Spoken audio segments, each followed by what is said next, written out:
Welcome to Lost Relation Chronicles. My name is Donald. I am 56 years old. This is my first time trying to explain my life. I am married to Loren, 45-year-old, and we have a daughter, 13-year-old. This is something that happened a few months ago. My wife and I were visiting Istanbul along with our daughter. We were part of a big group, 3 families and around 16 people in all. The trip had come to an end, and we were supposed to return together. We all had gathered at the Istanbul airport for our return back to Chicago. It is an 11-hour flight. We all gathered and did account for accounting everyone. The flight was delayed by 6 hours.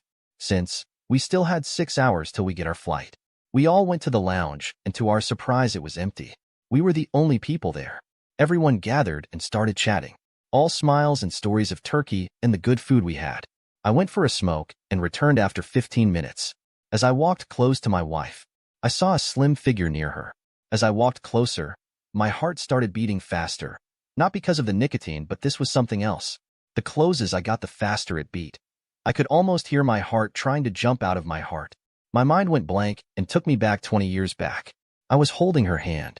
I was right there in the church. She was right beside me. I said, "I do," and then kissed her. I took her home. We had a life. She was right there. Suddenly, I was right back in the lounge. I walked near my wife and told her I want to get some air and walked out. I did not look at the woman who was now talking to my wife. As I walked out, the floodgates to my memories opened up. She was right there. She was happy. I was happy. I closed my eyes and I was back in Columbus, Georgia, right beside the Chattahoochee River. We sat there often. Her name is Maria. She is my life. I have always loved her, ever since I saw her in college. She was mine. We got married and moved in together. Married life started great. I started working as a journalist, and she was a financial expert. My job required me to travel, and travel a lot. I was going places covering stories from war to famine. All this while I always kept in touch with her. Her sparkling eyes made my day.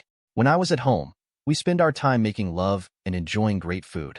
She used to cook and it was delicious. "Will you always love me like this?" Maria asked while looking into my eyes. I stroked her bare back and told her forever and ever. First 2 years of our lives went by smooth, and it never felt like there will ever be any trouble in paradise. We decided to delay having kids as we needed to make a name in our careers. We wanted to make good money and settle down. The only trouble that we had was that we were not able to spend time with each other. I traveled, and soon Maria's job also required her to travel.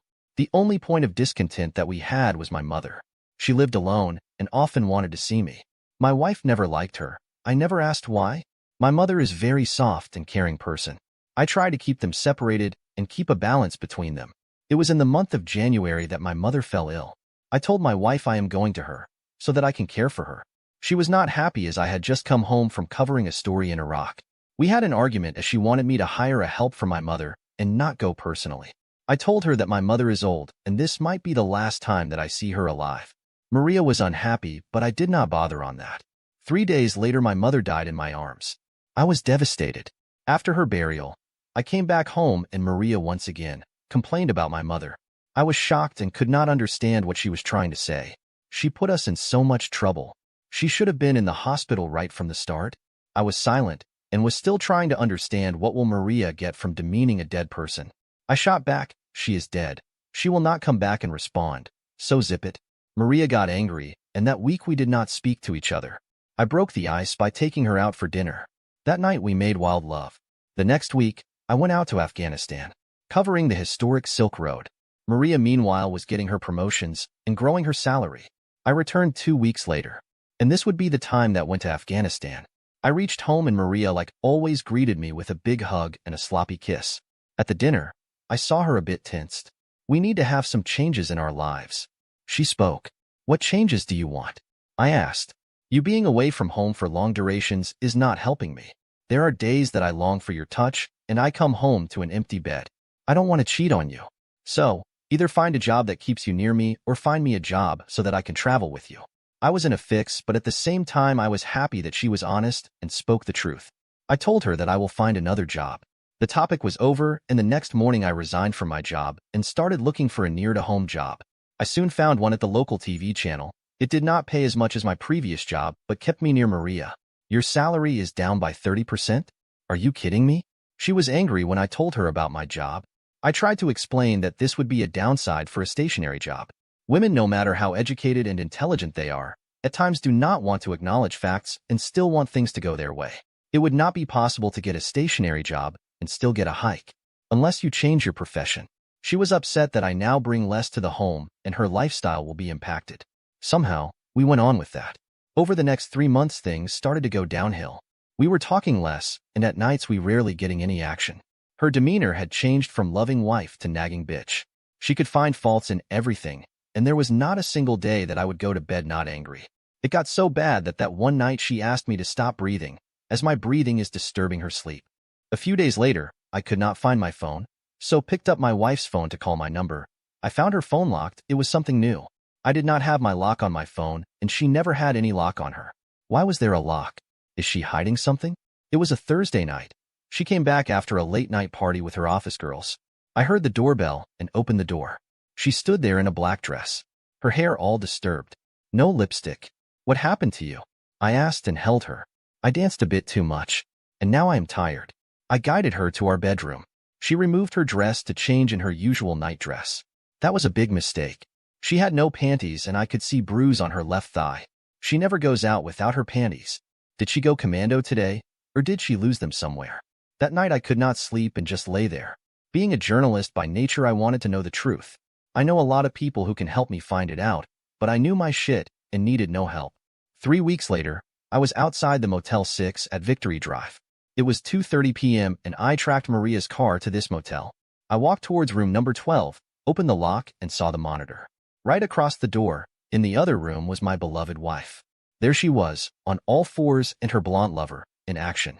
Her blonde lover, Steve Bowman, my dear enemy from our college, always had hots for Maria and once even took her out for a date before Maria started dating me. "Do me good," Maria screamed in ecstasy. Steve obliged. By now, my tears no longer flowed. I was dead inside. My heart ached. 3 weeks of investigation and running around Maria did yield results. Results that I never wanted. I wanted to break open the door and do something very stupid, but I had promised the motel manager that I will refrain from violence. He was paying back for an old favor and put up a single condition: no violence and no property damage. He agreed and personally helped me put the recording devices in the room. But violence was never off the table outside the motel. I smiled and walked out of the motel, got in my car, and parked right behind the only Mustang that was parked in the parking. It belonged to Steve. I took out my dear old ice pick and decorated all four. I waited. After 1 hour, they came out, Steve holding Maria by her bare waist. I took that on camera. I put my camera back and came out of my truck. I walked towards them and stood right in front of them. Maria was silent, looked like she saw a ghost. Steve had a grin on his face, symbol of taking another man's wife. He still held her by the waist. Maria was meekly trying to remove his hand. "Hey Dawn," she smiled. "What are you doing here?" I started back at her. She went silent. She tried again. "I can't explain. It's not what you think." I am not thinking, just observing. My eyes pointed at Steve's hand on her waist. "I guess he has taken away my wife." I smiled. "No, it's not that. We just had a meeting here." She spoke. "Meeting involved getting on all fours and getting drilled from behind. Did he do you good?" I asked. She gasped as just a few minutes ago, she had uttered the same words. "All your action is on video and we'll be going to your office and I will make sure it goes to all our friends and family, and yes, it will be going to Linda and her dad." Steve screamed, "Leave Linda out of this." I smiled and said, "Linda has already seen your action, Liv, and is just waiting for the copy so that she can drag your sorry ass in court for a divorce. If I were you, I would prepare myself to say goodbye to dear old Mustang, as it will be sold out to pay for the settlement." He was furious now and lunged at me. Big mistake. Years of travel to places like Iraq, Afghanistan made me a tough man. I had been among warriors, fighters, and people who were trained to kill. Did they teach me a few tricks? He threw a right hand and I blocked it, ducked forward, and landed my left on his chin. He dropped like a bag of potato. He got up, wobbled a few steps towards me, only to get an uppercut on the chin. He did not get up. He lay there, out cold. Maria stood there horrified. I looked at her and told her to get in the truck. She got in the truck and we drove off. We did not reach home. We went straight to my lawyer. Maria tried to ask, but I just held up my hand. We walked in the office and were asked to move to the large conference room. We both sat in the opposite sides of the table. The silence was dreadful. Soon, Ron Freeman, my lawyer, walked in the room, handed an envelope to Maria. "You have been served. Now let me explain the terms." We have filed for divorce based on irreconcilable differences. You guys hold no property, there is nothing to discuss there. His mother's house is yet to be legally transferred in his name. So, you will not claim that. He will give you half of the money from your joint account. As we speak, the account has exactly half the money it had in the morning, so you may withdraw it. Since you earn more than him, there is no alimony. There is nothing else from my end. Ron left the room. Maria held the envelope and looked at me. Finally spoke. In case you want to contest it, I will change the reason for the divorce under adultery and make sure that every soul that knows you name will know of your cheating exploits. Every recording I have will be shared on all social media platforms. I will send this to your office and make sure that your cheating ass is fired and you get no recommendation anywhere. You run away to a different city, I will follow you and make sure that rest of your life is spent in fear of your name being tarnished. I hope I am clear. She nodded. I got up and walked out. She stood up and spoke. Don't you want to know why I did it? You wanted a lifestyle that I cannot provide. You wanted to fly high but wanted someone at home when you land back. You wanted happiness but were not willing to pay the price for it. Fast cars, big fancy hotels, and good food. Your blondie lover gave you everything that I could not. You think that right, isn't it? I am not sure if you will understand it or not, but he was just paying for his fun time. He was already married and was looking for a cheap source of entertainment. How long would that have lasted? A few months. Then what? Would you have gone out, hunting for another lover? Then another? Your happiness is just a state of mind. You can be happy with less, or you can be sad with a lot. Today you stand here with an envelope in your hand and nothing else. Have a nice day, Maria. I left. I saw her in the court a few months later, never spoke to her, never saw her eyes. Just the court's orders. Divorce granted. Steve never filed for any complaint against me. Even if he had filed for it, he would have lost. There were cameras in the parking, and he would have come out as the aggressor. I did send Linda the videos and all the evidence of Steve's adultery. She did not waste time with him. Threw him out of the house and divorced him. I did hear a rumor that he was beaten up by Linda's brothers, and he spent a few days with some broken bones. He was divorced and even had lost his job. Linda's father was a connected man. Steve did sell his Mustang to pay for his settlement. I never told this to anyone, but Linda's father wanted to punish Maria as well. Linda stopped them. I left my job and soon enough I was hired back in my old job, but in a different city. Life went on. Here I am today, at Istanbul Airport. Chief journalist for a big magazine. Loads of money. A great faithful wife and an amazing daughter. I walked back in the lounge. My wife was still talking to her. Hours passed. I stayed away from my wife. She was constantly talking to Maria and stealing glances at me. I was worried. I never hid my past from my wife, but I don't know what Maria will plant in her mind. A few hours later, I checked with the airport officials and they confirmed the departure time. We got in the boarding queue, and after some grueling minutes, I was finally in the flight and sitting right beside my wife. She was smiling and her smile was a lot different than usual. I asked her, what was the discussion with that lady? Oh, that lady, your ex-wife Maria. I was saying thanks. I gave a puzzled look. Thanks? I asked. If she had not screwed up, how would I have got you?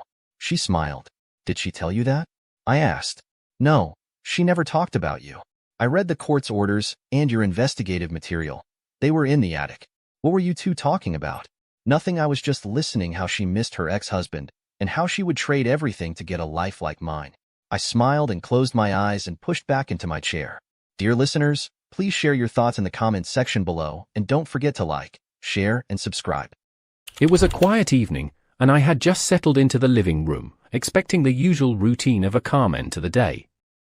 My wife approached me with an expression I couldn't quite read.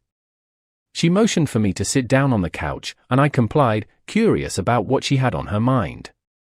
Without much preamble, she declared that she wanted to have a serious conversation. It wasn't the sort of thing I expected to hear. We've always kept things straightforward and focused. But she seemed resolute, so I listened. She started by saying that our life had become too predictable, too routine. Her words were direct, almost rehearsed. She didn't mince words about how the monotony was getting to her. I'll admit, I didn't immediately agree. Routine wasn't something I ever thought of as a bad thing. It meant stability. It meant control. But she wasn't asking for my opinion on that. She was already diving into what she thought we needed, a goal. Something big to work toward. She explained that she'd been thinking about it for a while, and she'd come to the conclusion that we should aim to buy a new house. A bigger one, somewhere with more space, something more inspiring than our current apartment. I sat back and asked her how she expected us to afford that. Our apartment, even if we sold it, wouldn't come close to covering the cost of a new house. It was a practical question, and I expected a practical answer. She didn't seem fazed. She told me she'd already started planning for this, and apparently, she had more than a few ideas. First, she mentioned a savings jar she'd been keeping, her dream fund, as she called it. She claimed it had a decent amount in it, though I hadn't realized she'd been putting money aside like that. I was surprised, but didn't interrupt. Next, she brought up something that caught me off guard. She said she'd been speaking with her best friend, and together they'd come up with a potential solution. My wife mentioned that her friend's husband worked at a company that was looking to fill some engineering roles, the kind of work I was qualified for. She added that there was even a remote position she could take to contribute financially. She laid it out like it was the perfect opportunity, new jobs, a steady income boost, and a path to buying that house she wanted so much. I asked her how she came to think this would all fall into place so easily. After all, we've been married for years, and she'd never brought up wanting to move before. She'd seemed content with the apartment, especially after I'd spent countless hours fixing it up to her liking. From painting the walls to installing shelving exactly as she'd envisioned, I'd poured my effort into making our home just right. What changed? Her answer was almost dismissive. She told me she'd recently taken a motivational course online, and it had inspired her to think bigger. She wanted a future that included more than just dreaming, a house, a garden, a barbecue, the whole picture. I couldn't argue with her determination, but I wasn't entirely sold. It wasn't in my nature to jump into something this big without weighing the risks and logistics. I pointed out that a motivational course and some encouragement from her friend didn't guarantee success. I'm an engineer, not a dreamer. I work in facts and outcomes, not possibilities. But she countered with confidence, insisting that this could be the change we needed to break free from our routine. Finally, she proposed that we go to a coffee shop the next day to meet her friend and her husband. She wanted to discuss the job opportunities and get a clearer picture of how it could all work out. She was firm in her belief that this was worth exploring and that I should come along. I hesitated for a moment, not because I didn't care about her idea, but because I'm not one to rush into things. But I could see she wasn't going to let this go until I agreed. In the end, I nodded. All right, I said. Tomorrow, we'll meet your friends and see what they have to say. Let's hear their pitch. It was the logical next step, and I was willing to listen. For now, that was enough. The next day, as promised, we headed out to the coffee shop. My wife, true to form, took her time getting ready. It wasn't unusual, she liked to look her best, and I respected that, though I was left pacing by the door. After what felt like an eternity, we finally got into the car and drove off. Traffic wasn't terrible, and the coffee shop wasn't far, but I was already feeling like the day was off to a slow start. Still, I kept my thoughts to myself. When we arrived, the place was lively but not overcrowded. We found a table near the window, ordered coffee, and settled in to wait for her friends. They showed up shortly after, a couple who seemed friendly enough. The guy, her friend's husband, got straight to the point. He explained that he was familiar with the hiring manager at his company and had already discussed my wife's idea with his girlfriend. They both thought it was a solid plan, and he had even done some groundwork to get the details of the job. He described the position he had in mind for me. It involved maintaining and repairing specialized transmitters located in hard-to-reach areas. The job was field-based, requiring regular travel to different sites for inspections and maintenance. It was clear this wasn't a typical desk job. He mentioned that the schedule would be 3 days on and 3 days off, with occasional week-long assignments that paid double. As someone who prefers clear structure, the idea of a rotating schedule wasn't immediately appealing, but the pay he mentioned was significantly better than my current job. I asked a few pointed questions about the nature of the work, what kind of equipment, the level of responsibility, and the logistics of travel. He answered confidently, emphasizing the support and training provided. It sounded demanding but manageable. I admitted that it was worth considering but noted that I would need time to transition from my current role. He understood and assured me there was no rush but encouraged me to make a decision soon, as the company was eager to fill the position. The conversation shifted to my wife's potential role. They explained that it was a remote position focused on managing data in Google Sheets and processing applications.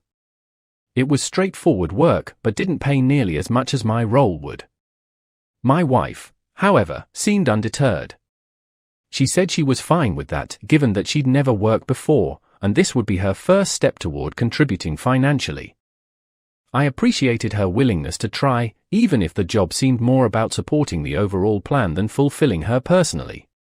Toward the end of the conversation, her friend's husband brought up an upcoming corporate event. He suggested it would be a good opportunity for us to meet the team and get a feel for the workplace culture. He warned us that the team had its share of quirky personalities, students, programmers, and other young professionals with peculiar interests. They're a good bunch, he said, but don't be surprised if some of them are unconventional.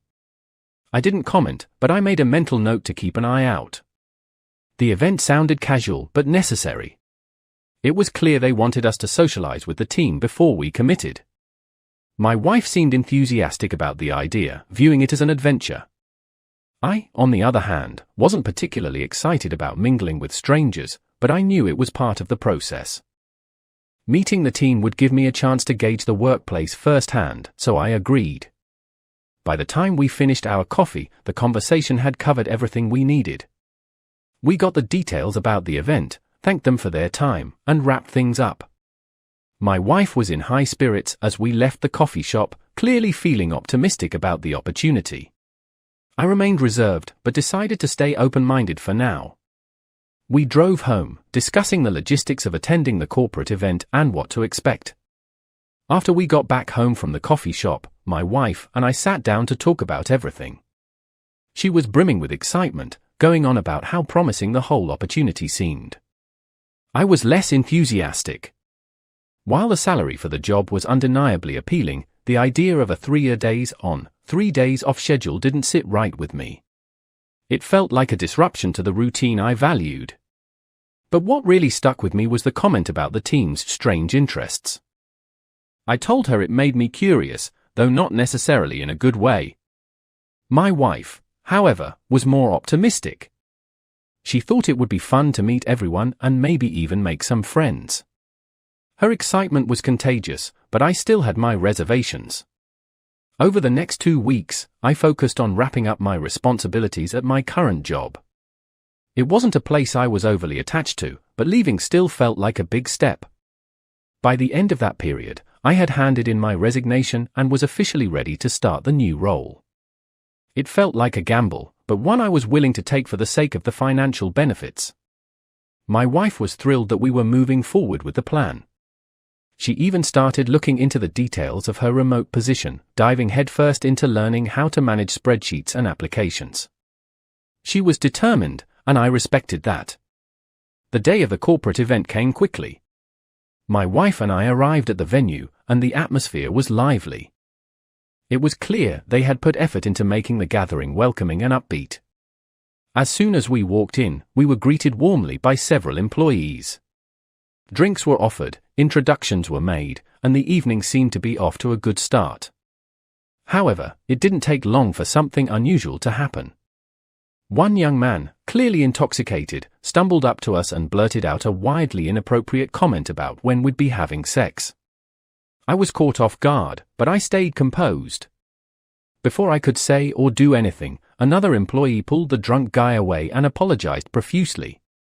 The apologetic man, who seemed level-headed, explained that the guy had simply had too much to drink. I told him it was fine, though I admitted I had been tempted to handle the situation more directly. We laughed it off, and the conversation shifted to introductions. The man who had intervened turned out to work in the same role I was stepping into. He explained that we'd be alternating shifts, covering each other's 3-day cycles.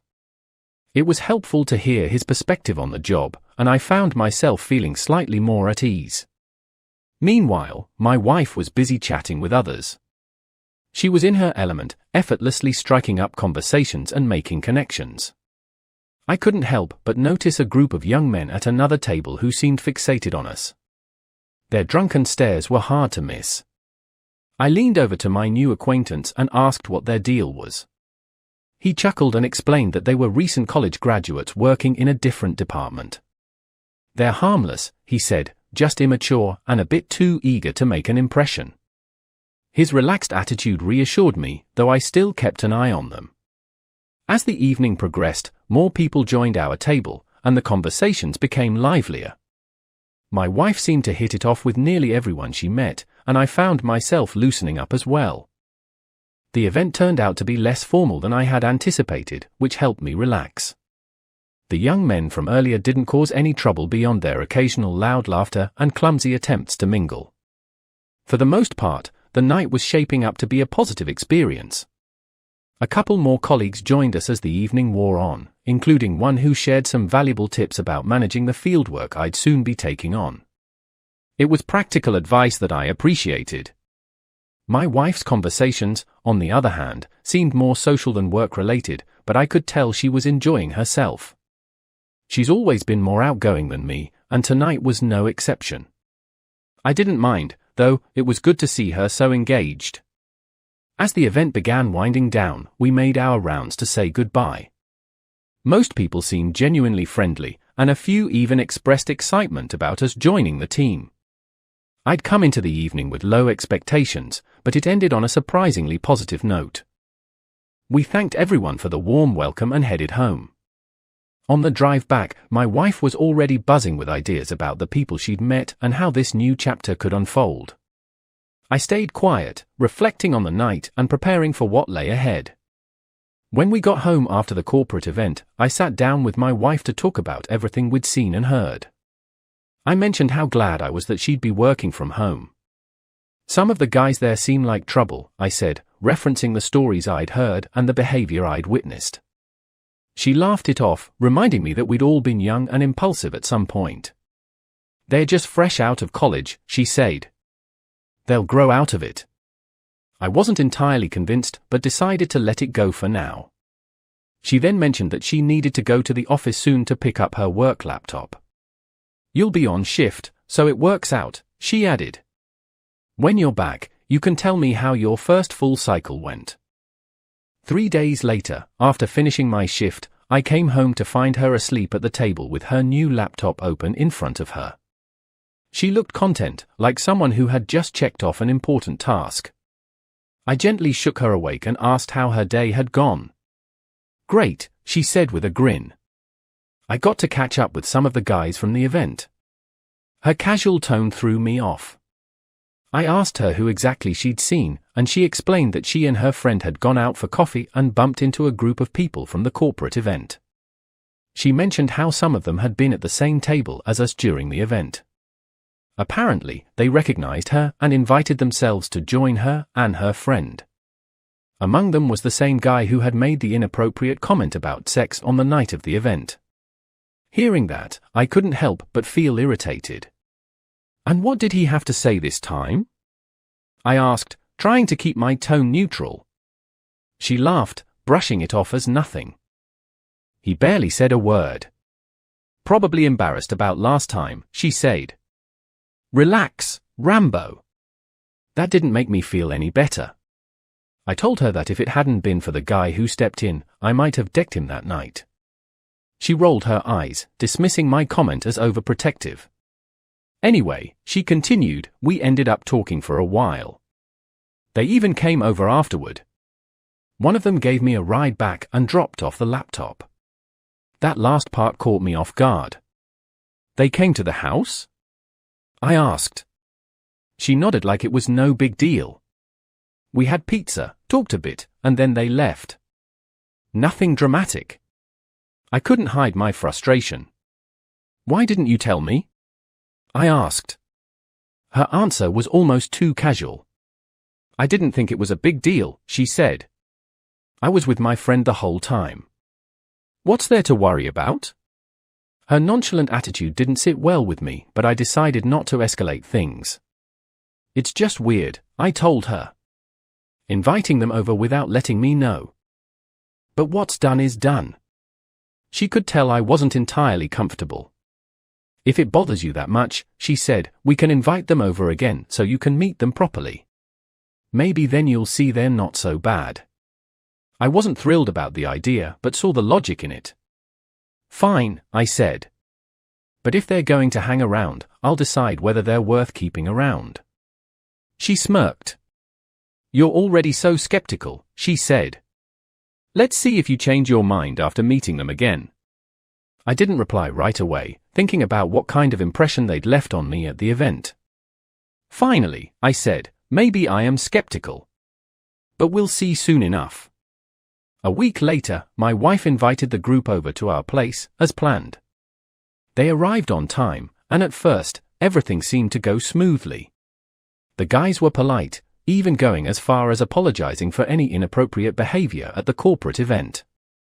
I appreciated the gesture, though I remained cautious. I wasn't the type to let my guard down easily, especially around people I didn't know well. Still, I kept my observations to myself and let the evening play out. As the night went on, something began to feel off. One of the guys couldn't seem to keep his eyes off my wife. It was subtle at first, but as time passed, his lingering glances became hard to ignore. I watched him carefully, trying not to make a scene, but it was clear that his attention was more than casual. My wife, oblivious or simply unbothered, continued chatting with everyone as if nothing was amiss. I stayed silent, but my unease grew. Later in the evening, another guy seemed to latch onto her in conversation. He stood close, laughing at everything she said, and didn't stray far from her side. I finally had enough and decided to intervene. I walked over and asked him directly what he was doing. He looked startled but managed to respond, saying my wife was a fantastic conversationalist and that they had mutual friends. I nodded but didn't back off. My presence was enough to make him uncomfortable, and soon he found an excuse to move away. The rest of the evening went by without any major incidents, but I couldn't shake the feeling that something was off about the group. Once the guests left, I turned to my wife and told her exactly how I felt. They might act nice on the surface, but one of them couldn't stop staring at you and another wouldn't leave you alone, I said. She brushed it off, accusing me of overreacting. You're imagining things, she said. They were just being friendly. I wasn't convinced. Friendly or not, I'm telling you, something's not right with them. I don't want you spending time with them anymore, I said firmly. My wife was clearly upset by my stance. She argued that I was being unreasonable and overly controlling, but I stood my ground. I'm serious, I told her. If they're going to keep acting this way, I don't want them around. Despite my objections, life moved on. Soon, I noticed a new pattern. Whenever I was away for work, my wife would sometimes miss my calls or take longer than usual to reply to messages. It happened often enough to raise my suspicions. When I got home one evening, I asked her about it directly. She shrugged and said it was a coincidence. You're reading too much into it, she said. Sometimes I'm just busy. A new assignment came up, requiring me to spend 5 days traveling between multiple sites. Before leaving, I made sure everything at home was in order. During the trip, the same pattern repeated, missed calls and delayed replies. When I finally managed to reach her, I asked her again why she wasn't answering. This time, she had a different explanation. Someone brought me a puppy, she said casually. I've been taking care of it and taking it for walks. Her explanation caught me off guard. I didn't know what to make of it. The tone in her voice was calm, almost dismissive, as if she didn't see why I'd even question her. Frustrated but unwilling to argue, I ended the call abruptly. All right, I said. I'll talk to you later. I hung up, unable to shake the feeling that there was more to the story than she was letting on. I couldn't shake the uneasy feeling that my wife's explanation about the puppy didn't add up. Her behavior had been inconsistent, and I decided it was time to stop relying on words alone.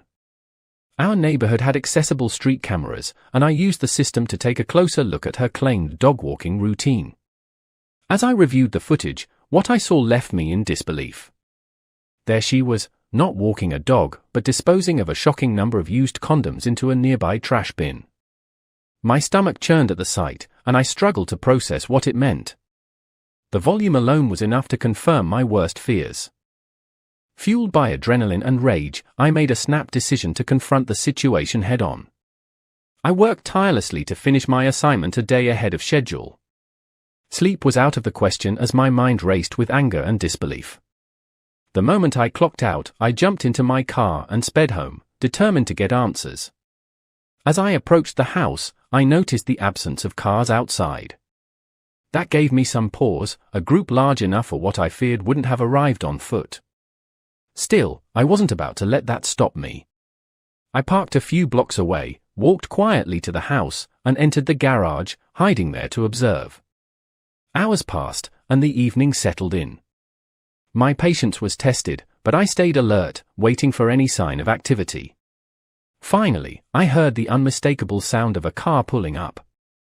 I waited another 30 minutes, ensuring I wouldn't interrupt prematurely. Then, faint but clear through the quiet night, I heard sounds from inside the house, intimate noises that erased any lingering doubt. My heart pounded as I gritted my teeth, steadying myself for what I was about to do. I returned to my car, retrieved my pistol from the glove compartment, and walked straight to the house. My mind was singularly focused on the confrontation ahead. Inside, I found what I dreaded most is my wife, completely unclothed, surrounded by several men in various states of undress. The scene was chaotic, obscene, and undeniable. For a moment, the room froze as everyone realized I was standing there, weapon in hand. Without hesitation, I pulled out my phone and started taking pictures. The men scrambled, yelling over each other as they tried to gather their things and flee. I fired a single shot into the floor, stopping them in their tracks. "No one moves," I said, my voice steady but cold. The threat of the gun was enough to make them rethink their hasty exit, though it didn't stop them from trembling. As they backed toward the door, one of them tripped, landing flat on the floor. I immediately trained my weapon on him. He looked up at me, wide-eyed and terrified. It was then that I recognized him, one of my co-workers from the corporate event, the guy with the alternating schedule. "You," I said, my voice low and sharp. "Start talking. What the hell has been going on here, and how long has it been happening?" He stammered, trying to find the words, but I wasn't in the mood for delays. "Talk now, or I'll make sure you don't leave this house." Under the pressure, he spilled everything. They had been coming over regularly during my business trips. My wife had told them she was divorced, using my absences to keep up the charade. Each word he spoke felt like another blow, but I stayed silent, letting him finish. When he was done, I glanced at my wife, who stood frozen, a mix of fear and guilt written across her face. I turned back to the man and gestured toward the door with the barrel of the gun. "Get out," I said. He scrambled to his feet and ran, leaving his shoes behind in his haste. Then I faced my wife. The silence between us was heavy, but I finally broke it. "So, you told them we were divorced?" "Good," I said. "Consider it true now." I didn't wait for a response. "Get ready for the life you've earned," I added before walking out the door. I got back in my car and drove straight to my best friend's house. He was someone I could trust, and I knew I needed his advice for what came next. Whatever happened, I was done with her lies and betrayal. When I arrived at my best friend's house, he greeted me with the calm professionalism that I'd always admired. He was not just a friend, but also a highly skilled lawyer. After hearing everything I had to say, he sat back, his expression thoughtful. "You have everything you need to ensure a favorable outcome," he said. "The photos, the eyewitness account, it all supports your case. Now, let's talk about leaving her with nothing." His bluntness was refreshing. I wasn't in the mood for platitudes or sugarcoating. He leaned forward, lowering his voice. "Do you remember how you once told me about that savings jar your wife has? The one she's been adding to for years?" I nodded. It was something she had always been proud of, though she rarely mentioned it directly. If that money hasn't been declared anywhere, no bank records, no paper trail, you can take it, and no one will be able to prove it was ever there to begin with, he explained.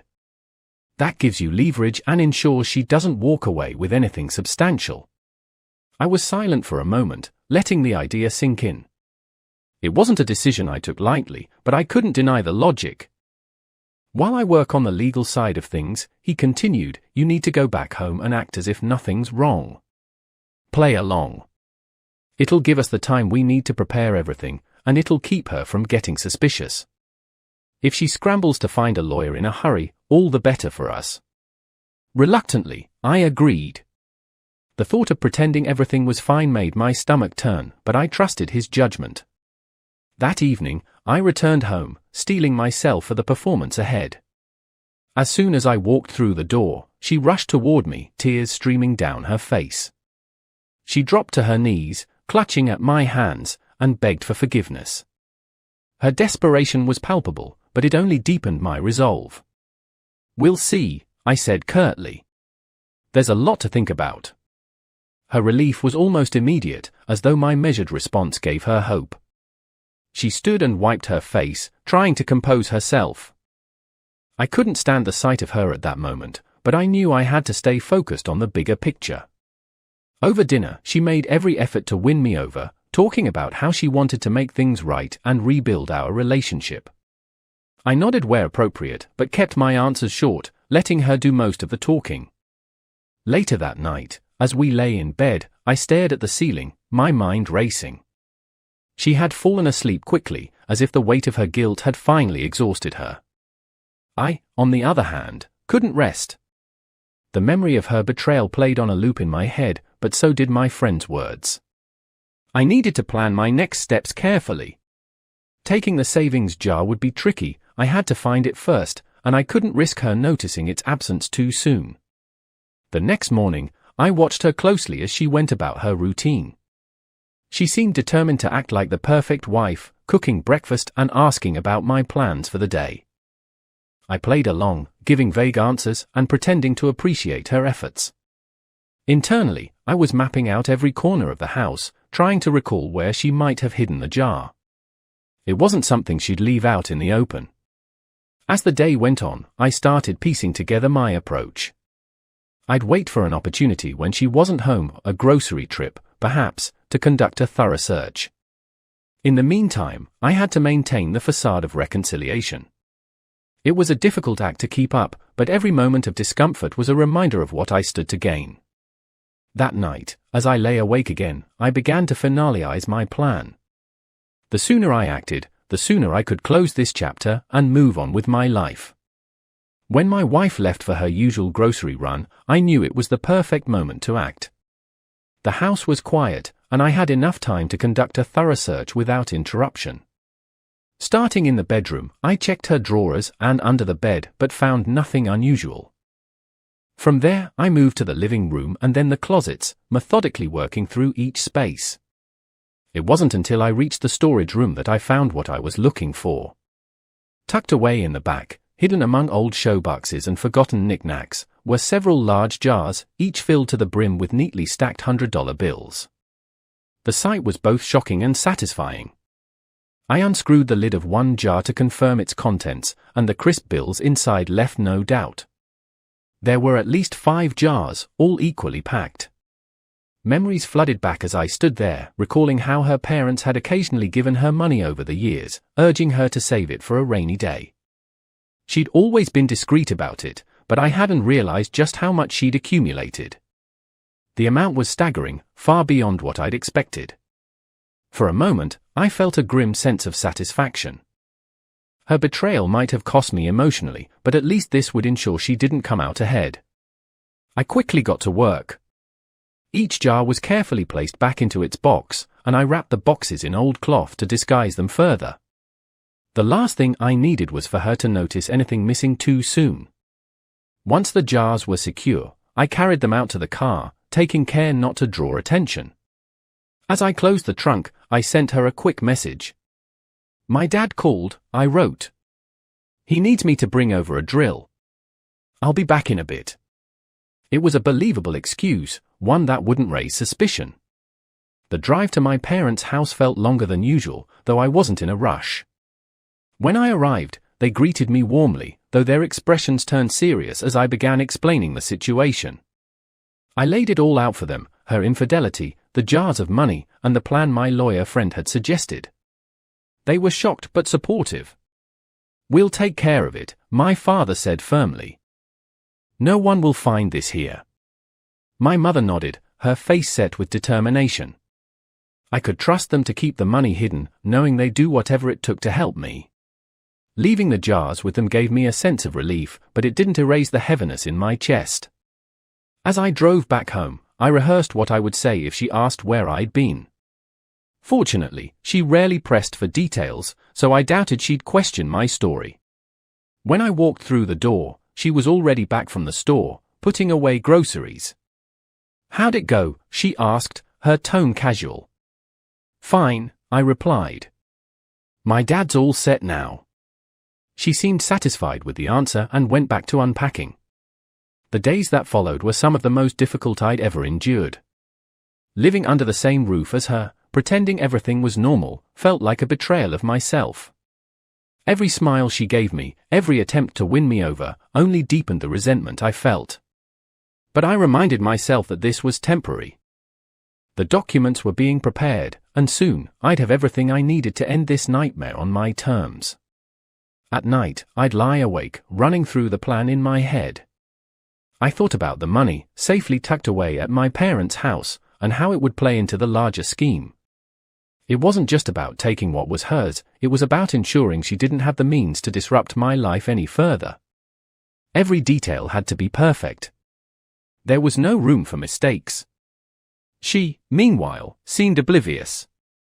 If she suspected anything, she didn't show it. Her demeanor was almost cheerful, as though she believed she'd truly earned my forgiveness. Watching her act so carefree only strengthened my resolve. This wasn't a partnership anymore, it was a charade, and I was determined to see it through to the end. For now, I played my role, keeping my emotions in check and focusing on the tasks at hand. Though it weighed heavily on me, I continued to live my life as though nothing had changed. Each day brought me closer to the moment when the truth would come out and the scales would finally tip in my favor. Until then, I endured, knowing that every sacrifice I made now would be worth it in the end. A few days before our wedding anniversary, my phone buzzed with a call from my best friend, the lawyer. "The documents are ready," he said, his voice calm and steady. "You can serve her whenever you're ready." I thanked him and hung up, my mind immediately shifting to the perfect way to deliver the papers. The timing couldn't have been better. With our anniversary just around the corner, I decided it was fitting to turn the occasion into a final statement. This wasn't just about ending the marriage, it was about reclaiming control. I spent the next day preparing the presentation. I found a massive cardboard box and carefully placed the divorce papers at the very bottom. Then, I surrounded them with layers of smaller boxes, each one meticulously taped and nested inside the next. The final result was a matryoshka of frustration, designed to force her to spend time unwrapping her fate. By the time I was done, the package was enormous, almost comical in size. It was exactly what I wanted, a mix of absurdity and cold finality. When the day arrived, I kept my demeanor calm and collected. She greeted me that morning with a smile, clearly hoping to use the anniversary as a way to further mend the cracks she'd caused. I played along, acting as though I was on board with the charade. "I have a surprise for you," I said casually, watching as her eyes lit up with anticipation. I asked her to wait in the living room while I went outside to retrieve the box. It was heavy, but adrenaline made it easier to carry as I brought it in and placed it in front of her. "What is this?" she asked, laughing nervously as she inspected the oversized package. "Your gift," I said simply. "Go ahead, open it." She hesitated for a moment, likely trying to gauge my mood, but then began tearing into the layers. Each box she uncovered revealed yet another box, and her laughter turned to mild irritation as the process dragged on. "What is this, some kind of joke?" she asked, looking up at me. I just shrugged. "Keep going," I said. It took her nearly 30 minutes to reach the final box. By then, her initial excitement had given way to frustration. When she opened the last box and pulled out the divorce papers, her expression froze. The color drained from her face as she stared at the documents, her hands trembling slightly. "What is this?" she whispered, her voice barely audible. "You told everyone we were divorced already," I replied coldly. "Now it's official. Consider this my confirmation." Her reaction was immediate and explosive. She threw the papers onto the floor and began yelling, calling me every name under the sun. "This is a joke, right?" she screamed, her voice rising with each word. When she realized I wasn't joking, she lunged at me, fists raised. I caught her wrists mid-swing and pushed her back firmly but without violence. "Don't even try it," I warned, my tone as icy as my resolve. She broke down into tears, switching tactics from rage to pleading. I stood unmoved, watching as she cycled through emotions, trying to find a crack in my armor. When it became clear that I wasn't going to relent, she accused me of being heartless, of throwing away everything we'd built. I laughed bitterly at that, shaking my head. "You threw it away the moment you brought strangers into our home," I said. "This is the life you chose. Now it's time to live with it." Without another word, I walked to the bedroom and began gathering her things. One by one, I tossed them into the hallway, not caring about the mess. She followed behind me, screaming and crying, but I didn't stop. By the time I was done, her belongings were piled outside the front door. I opened it and gestured for her to leave. "Your new home is out there," I said coldly. "The same place you discarded everything we had. Consider it poetic justice." She stood there for a moment, stunned, before finally stepping outside. I closed the door behind her without another word, sealing the chapter on our life together. The first thing I did after throwing her out was change the locks on every door. I wasn't about to take any chances. She was unpredictable, and I wouldn't put it past her to try and sneak back in, either to retrieve something or to cause trouble. The locksmith came the very next morning, and within an hour, the house was secure. I felt a small measure of relief knowing that she no longer had unrestricted access to the place. Whatever she planned next, it wouldn't involve walking back through my front door uninvited. Sure enough, it didn't take long for her to return. She tried the door multiple times over the following days, rattling the handle and sometimes knocking loudly. I ignored her every attempt, standing just out of sight and waiting for her to leave. But she wasn't one to give up easily. A week later, she arrived with the police in tow, claiming that I had stolen her money and unlawfully locked her out of the house. It was the dramatic entrance I'd been expecting. When the officers knocked, I opened the door calmly, greeting them with the collected demeanor of a man who had nothing to hide. My ex-wife, on the other hand, was yelling and pointing, accusing me of theft and demanding they force me to let her in. "He took everything," she shouted. "You have to search the house. He's hiding my money in there." One of the officers turned to me, clearly skeptical, but obligated to investigate. "Sir, do you mind if we take a look around?" he asked. I nodded without hesitation. "Go right ahead," I said. "But before you do, let me explain the situation." I told them about her infidelity, her violent outburst, and the photos I had taken to document everything. "I kicked her out because she tried to hit me after I confronted her about her affairs," I said, handing over my phone to show them the evidence. The officers scrolled through the pictures, their expressions hardening as they took in the details. "I've done nothing illegal. She's the one who's been dishonest from the start." They agreed to check the house anyway, as she insisted there were jars full of stolen money hidden somewhere. I led them to the storage closet, opening it with a calm flourish. Inside were the same old showboxes I had placed there earlier, now filled with worn-out boots and sneakers.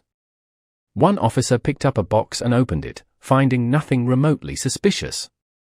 My ex-wife was livid. "They were here," she screamed. "He must have moved them." The officers exchanged a glance, clearly unimpressed. One of them said, his tone firm but polite. "Unless you have concrete evidence to support your claims, there's nothing we can do here." You can't just accuse someone without proof. She tried to argue, bringing up her parents and how they had given her the money over the years. The officers, however, pointed out that there was no record of these funds and no evidence linking them to me. Even if what you're saying is true, one officer added, it doesn't change the fact that you've been removed from this property by the owner. Her frustration boiled over, and she began hurling insults at me, accusing the officers of taking my side unfairly. They remained professional, but it was clear they were losing patience. Listen, one officer said, cutting through her tirade. We've seen the evidence, and from where we stand, you're the one who's in the wrong here. It's time for you to leave. She opened her mouth to argue again, but seemed to think better of it. With a final glare in my direction, she stormed out of the house. I stood by the door as the officers escorted her to the street. One of them turned back to me, offering a nod. We'll file a report, he said. If she comes back again, give us a call. I thanked them and watched as they drove off, leaving her standing alone on the sidewalk. She hesitated for a moment, as if considering her next move, but eventually walked away, muttering under her breath. The house was silent again, and I locked the door with a deep sense of finality. The confrontation had been draining, but it was another step toward putting this chapter behind me. She'd tried every trick in the book to regain control, but none of it had worked. I'd planned carefully, anticipated her moves, and stayed one step ahead. As I sat down to catch my breath, I felt a grim satisfaction knowing she was gone, at least for now. The divorce went as smoothly as my lawyer friend had promised. It wasn't his first case involving infidelity and financial disputes, so he navigated the process with ease. The evidence I had gathered made my position unassailable. Between the photographs, the testimony, and her history of erratic behavior, she didn't stand a chance. True to his word, my friend ensured the legal proceedings were swift and decisive, even giving me a significant discount as a gesture of friendship. To show my appreciation, I discreetly used a portion of the hidden money I'd recovered to thank him for his work. It felt like poetic justice, turning her hoarded funds into something constructive. Once the legalities were finalized, I wasted no time in selling the house. It had become a symbol of everything that had gone wrong, and I wanted nothing more than to leave it behind. The market was favorable, and the property sold quickly. With the proceeds, I purchased a private house in another part of the city, far from the memories and people associated with my old life. The new house was everything I needed, peaceful, spacious, and a fresh start in every sense of the word. It was a place where I could rebuild without the shadows of the past looming over me. With my living situation resolved, I turned my attention to my career. The job I had taken as part of the initial plan with my ex-wife no longer held any appeal. The long hours and demanding schedule weren't worth the effort, especially now that I had a financial cushion to fall back on. I resigned and returned to my previous workplace, where the workload was lighter and the pay, while modest, was more than enough to cover my needs. The familiarity of the old job was a welcome change, offering stability and a sense of normalcy that I hadn't realized I'd missed. At the suggestion of some friends, I decided to put the remaining money to work. I hired a financial analyst, someone with a proven track record, to guide me through the process of investing. Together, we built a diversified portfolio, focusing on stocks with steady growth potential and reliable dividends. It wasn't a get-rich-quick scheme, but that wasn't what I was looking for. I wanted stability and the assurance that I could live comfortably without worrying about my finances. The strategy worked, and within months, I began to see the benefits of a passive income stream. As I settled into my new life, I made it a point to address the connections my ex-wife might exploit. I spoke to my parents first, explaining everything in detail so they would be prepared if she tried to contact them. They were supportive and promised not to engage with her under any circumstances. I then reached out to mutual friends, sharing enough of the story to ensure they understood why I wanted no contact with her. Everyone was understanding and cooperative, cutting off ties with her at my request. Of course, she didn't take the hint. She made several attempts to reach out, starting with my parents. When that didn't work, she tried to use mutual friends as intermediaries. Each time, she was met with silence or polite refusal. Frustrated, she began calling me directly, leaving long-winded voicemails filled with accusations, pleas, and demands. She wanted to meet, to fix things, as if the damage she'd caused could simply be undone. I didn't respond. To me, there was nothing left to say. Her persistence didn't stop there. On one occasion, she showed up unannounced at my parents' house, hoping to catch them off guard. My father, a man of few words but firm principles, told her in no uncertain terms that she wasn't welcome. She left in a huff, but the encounter only reinforced my decision to warn everyone close to me. She could try all she wanted, but she wouldn't find a way back into my life through them. The phone calls kept coming, though they grew more sporadic over time. Each time her number appeared on the screen, I felt a mix of annoyance and pity. I'd moved on, both emotionally and practically, and her attempts to rekindle anything only highlighted how far removed I was from the person I'd been during our marriage. When she demanded answers or tried to guilt me into a conversation, I would simply hang up. When she left voicemails, I deleted them without listening. There was no point in entertaining her delusions. In the end, her efforts amounted to nothing. She had burned the bridges that connected her to my world, and I had no intention of rebuilding them. Every time she tried to pull me back, I sent a clear message: there was no going back, no reconciliation, and no place for her in the life I had rebuilt. Whatever she hoped to achieve, she would have to do it without me. And with each failed attempt, I felt a little more at peace, knowing that I had truly moved on.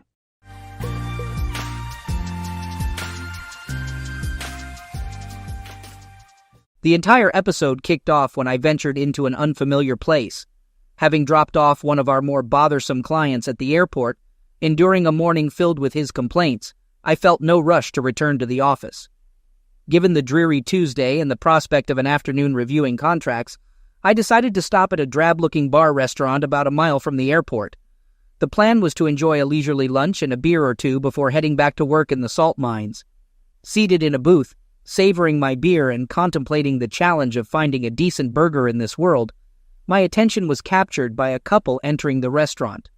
Observing as they settled into a booth across the room, sitting side by side, I couldn't help but notice the woman, a shapely blonde in a short skirt showcasing her attractive legs, paired with a tight pink short-sleeve top. Her companion seemed like a thug wannabe, struggling to pull off the look in skinny jeans and a black leather jacket. My heightened interest in this seemingly happy couple becomes clear when I reveal that the woman was Shelley, my sister-in-law, and the guy with her was undoubtedly not her husband, my brother Dave. Worse still, it was evident they were more than casual acquaintances. They placed their drink orders with the waitress and immediately engaged in unrestrained displays of affection, necking in the booth. Shocked, I watched as the guy slid his hand up her thigh under the short skirt. Shelley broke their kiss, letting her head fall back against the booth, sighing. The question wasn't whether I would address this situation. That was a given. The real dilemma was whether I could restrain myself from confronting them violently right there in the restaurant. I had never been fond of Shelley, disliking her from the time my brother started dating her. My pessimism persisted when he fell head over heels in love with her and announced their marriage just 4 months into the relationship. Dave, at 23, seemed unaware of what he was getting into. However, there was simply no way to convey to him that Shelley was everything to him. To me, she was a pretty, cheerful, somewhat shallow and selfish girl, not nearly as smart or interesting as Dave himself. They both seemed to adore the same person, Shelley. He would do anything for her, and that's exactly what she liked. To my pleasant surprise, the first 3 years of their marriage appeared to be very happy. However, the scene unfolding 30 feet from me suggested that the happy days were over. The guy she was with now had his hand on Shelley's waist, kissing her neck as he worked her over. With her eyes closed, she didn't see me approach and was startled when I sat down across the table from them, casually greeting Shelley. The comical moment unfolded as her eyes popped open, and her boyfriend pulled his hands off her, turning to look at me.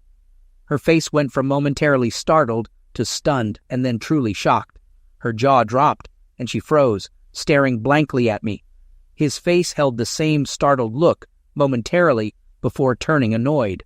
Before he could speak, I continued in a cordial manner, inquiring about how she'd been and asking about Dave. Turning to him and extending my hand, I introduced myself as Will, Shelley's brother-in-law, emphasizing the connection to her husband, Dave. His eyes widened, and he sat frozen. Ignoring my hand, Shelley began to recover herself, babbling about Robbie being an old friend. With a friendly smile, I casually remarked on the relationship situation they were caught in, leaving Shelley gasping and hoping I hadn't witnessed their activities. Robbie abruptly stood up and muttered that he had to leave. Without even a glance back at Shelley, he walked swiftly out of the restaurant. Later, I casually remarked to Shelley that Robbie seemed like a nice guy and questioned why he left so suddenly. Internally, I seethed with rage at the treatment my brother Dave was receiving from this woman. Expressing my frustration, I kept my voice down, but made it clear that Dave adored Shelley, doing everything for her. However, it wasn't enough for her, as she engaged in illicit activities with a questionable individual sporting greasy hair and a poorly executed Matt Dillon mustache. Shelley looked terrified, her face turning pale. In response to my accusations, she stammered, trying to explain, but her voice trailed off without a conclusion. After observing her for a minute, I unleashed my anger, expressing disappointment at her actions. I questioned how long this had been going on and how many others she was involved with. Shelley pleaded, grabbing my hand desperately, and begged me not to tell Dave. Despite her pleas, I considered informing my brother about his wife's infidelity. I questioned whether he deserved to know the truth about the person he was married to. Shelley was either incredibly naive or too stunned to think clearly. I pulled my hand free, contemplating whether I should reveal the painful truth to Dave. Her eyes were wild, and she seemed to be thinking frantically. I sat back with a smile, curious about what she would offer to keep me silent. Shelley, after some contemplation, changed her expression. She pleaded with me not to tell Dave, promising to reveal the entire story. According to her, she claimed that another woman, someone I was involved with, was cheating on me. I laughed at the seemingly far-fetched revelation.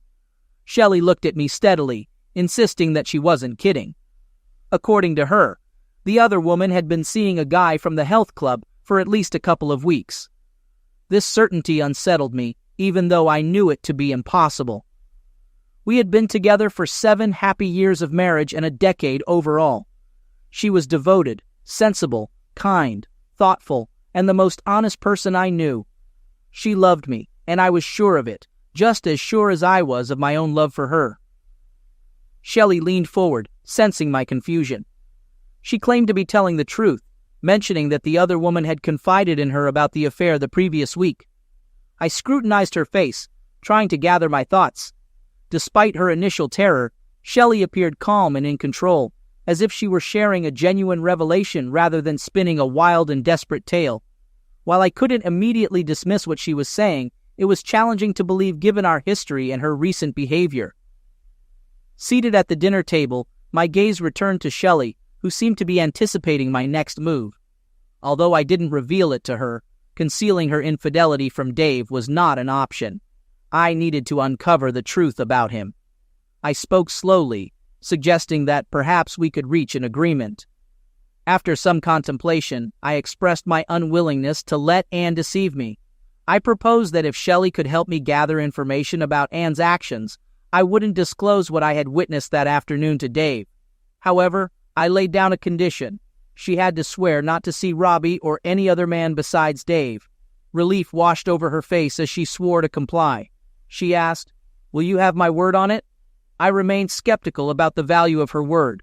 Responding to her question, I inquired about what she would be willing to do to fulfill her part of the agreement. Expressing my desire to gather information about Anne's affair, I suggested a plan to Shelley. I proposed providing her with a tape recorder to conceal in her apartment. The idea was for her to invite Anne over, offer some wine, and engage in casual conversation, encouraging Anne to reveal details about her affair. I specified that I wanted to know the identity of the man, when and how the affair started, how often she had been with him, and the reasons behind her actions. As I spoke to Shelley, I realized that I was starting to believe her unusual story about Anne's infidelity, which infuriated me. Shelley nodded in agreement, stating that she could carry out the plan. She suggested softening Anne up by sharing the details of my own affair, making it feel like a genuine relationship conversation. Sarcastically, I questioned if Robbie was the only one who had been involved with her, or if there were others. She quickly denied any others, but I remained unconvinced. 20 minutes later, I was driving back to the office, contemplating somber thoughts about the potential end of Dave's marriage and the looming possibility of the end of mine. My first instinct might have been to call Dave and inform him about what I had witnessed Shelley doing, but I recognized that it wasn't an option. I had always been the steady older brother, while Dave was the charming and outgoing one with a history of short-lived relationships due to his talkative nature. When Dave met Shelley, everything changed. Despite being a confident and charming individual, he became a lovesick schoolboy within a month or two. Shelley had completely captivated him, and he was determined to marry her. Dave idolized Shelley, considering her incapable of doing any wrong. Knowing Dave's unwavering devotion to Shelley, I refrained from speaking to him until I had concrete evidence. I realized that he wouldn't believe she was cheating unless he heard it directly from her. Despite my hopes that Shelley might be lying or mistaken about Anne's faithfulness to me, the likelihood diminished. The possibility that Shelley could have lied to me out of desperation crossed my mind, but I also considered the consequences of discovering it was all a fabrication. When I arrived at my office, I took out a pad and made notes on the steps I would have to take if the worst turned out to be true. This included considerations about credit cards, selling the house, transferring car titles, and more. I hoped that in a few days, I would be able to discard that sheet of paper. When I arrived home for dinner, cheerfully humming in the kitchen as she set the table, she greeted me with a big hug and a kiss, appearing as the loving wife I'd usually be happy to see at the end of the day. Despite my suspicions, cultivated over the past 7 years, I knew I had to play the innocent husband for a few more days. Underneath the surface, I felt a mix of fury and hurt, unsure of how to process my emotions. We chatted amicably during dinner, but when she mentioned her workout at the health club during dessert, I couldn't resist a bit of probing. I casually remarked to Shelley, commenting on her recent dedication to workouts. I asked if the club was now offering free ice cream. She laughed, though I noticed a slight flush on her face. She explained that she had been enjoying the positive feeling of a good, sweaty workout and coming home to her loving husband. She also mentioned that a few weeks ago, the black slacks I liked were starting to feel tight, but now they fit perfectly. She beamed affectionately, and despite my concerns about her fidelity, I couldn't help but appreciate her beauty and my love for her. If she were truly cheating on me, I couldn't help but feel conflicted and unsure of how to navigate the situation. Despite what the court calendar officially stated, my marriage ended exactly 1 week later, on another Tuesday. Shelley and I had orchestrated everything.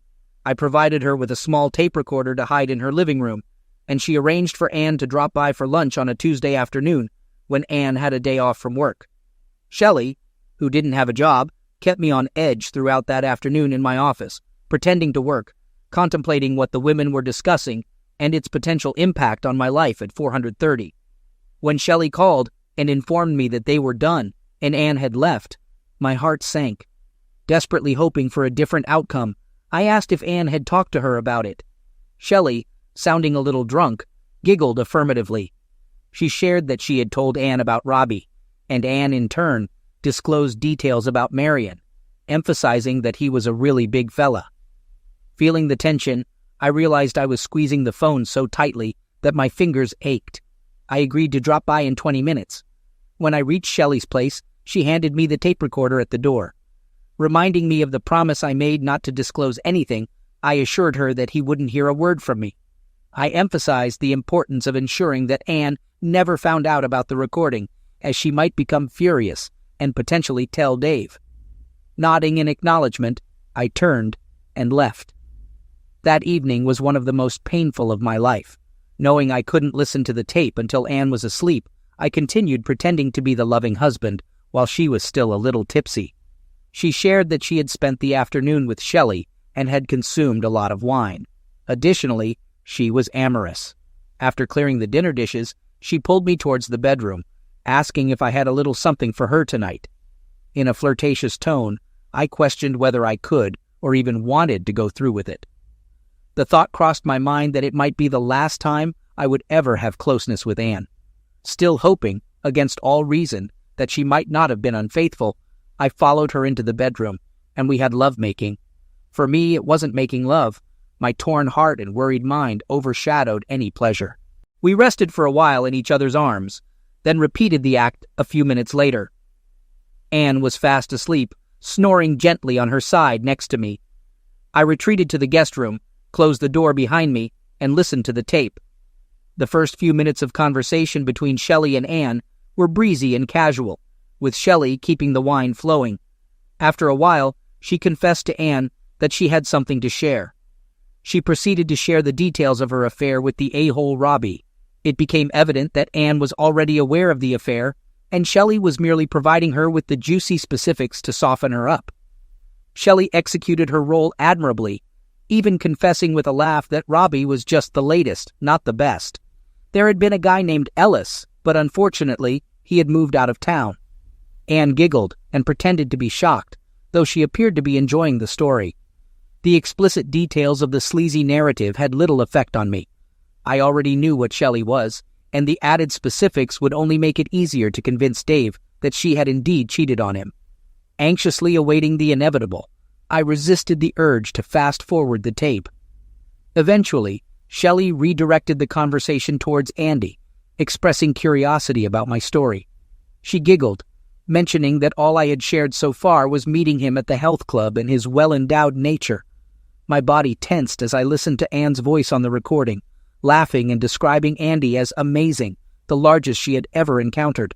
She went on to share more details, expressing initial doubts about it fitting inside her, leading to laughter from both women. Overwhelmed by the revelations, I stopped the tape and leaned back in my chair, absorbing the painful truth.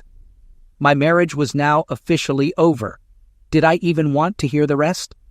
I considered letting my lawyer listen to it. After some thought, I switched the machine back on. It was time to face the entire story, confront the anger and pain, and begin the process of figuring out what the rest of my life would look like. Shelley inquired about the beginning of the affair, asking how it started. Anne responded, explaining that she never meant to cheat on me and felt terrible about it. She mentioned our happiness together and expressed her disbelief in engaging in infidelity. She attributed it to having a bad case of BDF, which she found amusing. Laughing, Anne heard Shelley ask about BDF, and she promised to explain after having more wine. Anne continued, sharing that she had been going to the health club for a couple of years to avoid getting saggy and to maintain my interest. A few months ago, she started noticing a new trainer named Marion, describing him as hot with broad shoulders and amazing muscles. She mentioned his flirtatious behavior with women and recalled witnessing him talking quietly with Patty McAllister, a former colleague. Anne watched Patty enter Marion's office, and later, in the locker room, Patty appeared well-drilled, exhibiting a dreamy-eyed look and a vague smile.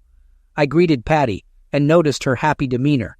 She shared that she had a bad case of BTF, explaining it as big tool fever. She giggled, ensuring no one could hear her, and recounted her experiences with Marion, emphasizing his sensational qualities as a lovemaking partner and the impressive size of his tool. Patty described how Marion had flirted with her, eventually convincing her to go into his office, leading to an ongoing carnal relationship at the club. She expressed that he was incredible, providing her with the craziest lovemaking she had ever experienced. While her revelations caught my attention, I had no initial plans to take any action, considering Patty's divorce status and her freedom to play with whomever she liked. Over the next couple of weeks, my curiosity about Marion grew. I responded more attentively when he flirted with me, such as brushing against me or touching my shoulder while assisting me with the machines.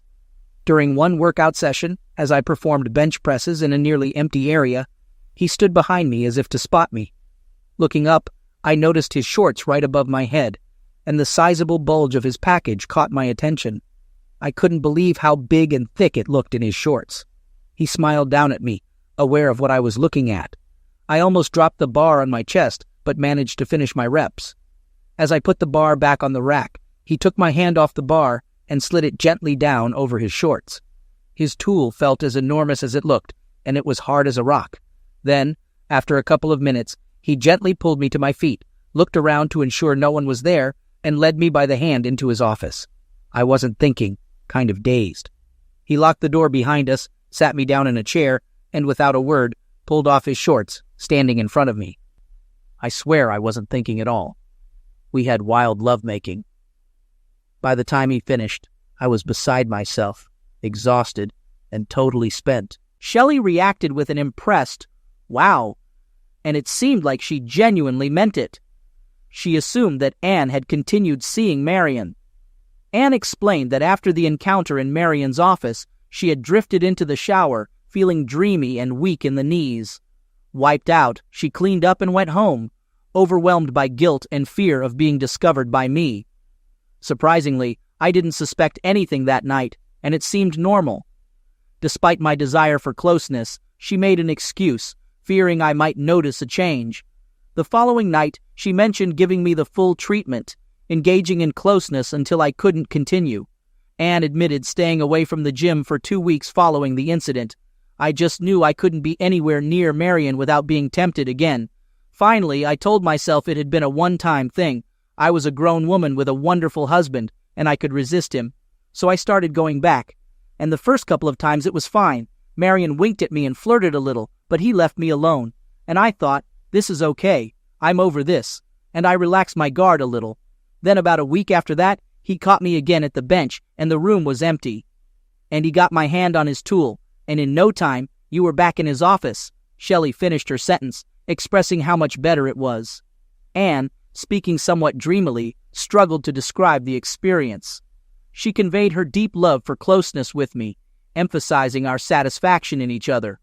Anne confessed that she had never been tempted to fool around before, even with a flirtatious coworker named Alex.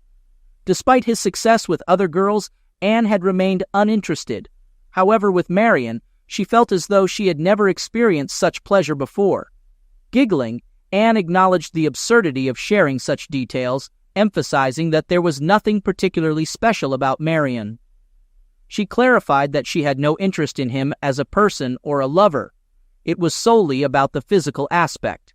She referred to it as God's gift, prompting laughter from both her and Shelley. I listened to the two of them and felt the anger coursing in my veins. I sat through the rest of the tape, but there wasn't much more. Once he'd had lovemaking with her a second time, he gave up all attempts to resist. She'd been with him 2 to 3 times a week for nearly a month, and there was no sign she was ready to stop. In fact, she said that she'd been enjoying lovemaking with me more lately as well, perhaps because her secret was kind of a turn-on. It was clear that her BTF had overcome whatever guilt she might be feeling about betraying me.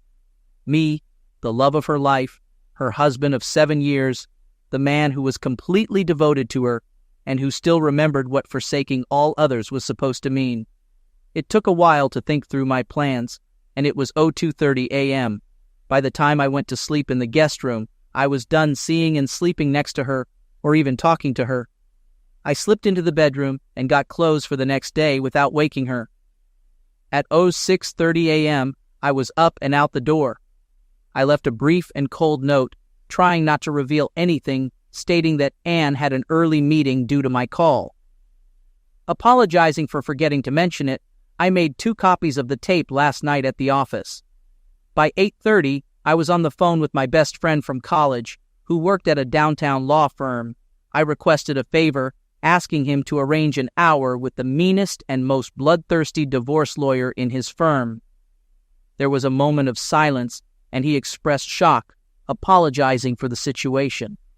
After a brief conversation, Eddie showed me into the office of Margaret Adamson, a lead partner in his firm, known for her intimidating presence. Eddie had described her as someone even sharks would avoid in the ocean. Margaret's look and handshake confirmed that she meant business, and I was already relieved that she would be representing me rather than Anne. I played Margaret and Eddie part of the tape. After hearing the initial moments, Margaret instructed her assistant to hold her calls, and we listened to the rest.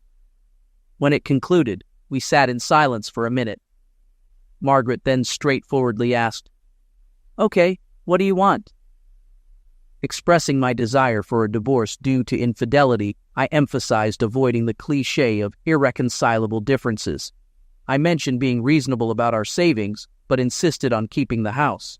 Additionally, I wanted Anne to revert to her maiden name, as I believed she no longer deserved to be Mrs. Will Harris. Margaret nodded, studying me intently, and then requested a brief break with Eddie to discuss the legal details. Within 5 minutes, I was back in Margaret's office, and she was ready to proceed. She assured me that the divorce would likely proceed smoothly with Anne accepting the terms. However, she mentioned that the tape would be inadmissible since Anne was unaware of its recording. I grimaced and disclosed the complication involving my sister-in-law Shelley's infidelity, her offer to help, and the content of the first part of the tape. I explained my intention to inform my brother, acknowledging that he would be devastated. Half ironically, I suggested Margaret consider handling my brother's divorce as well. She looked at Eddie and then back at me. We started by listening to Shelley's part of the tape, and after another huddle between Margaret and Eddie, she remarked, "Quite a pair of wives you two picked." Seeing my reaction, she apologized, acknowledging it was inappropriate. Margaret then outlined the situation, stating that the tape might not be admissible against Anne due to her unawareness, but Shelley could be subpoenaed to testify about what Anne told her. It shouldn't make much difference. Once Anne's attorney hears the tape, he won't be in much position to fight.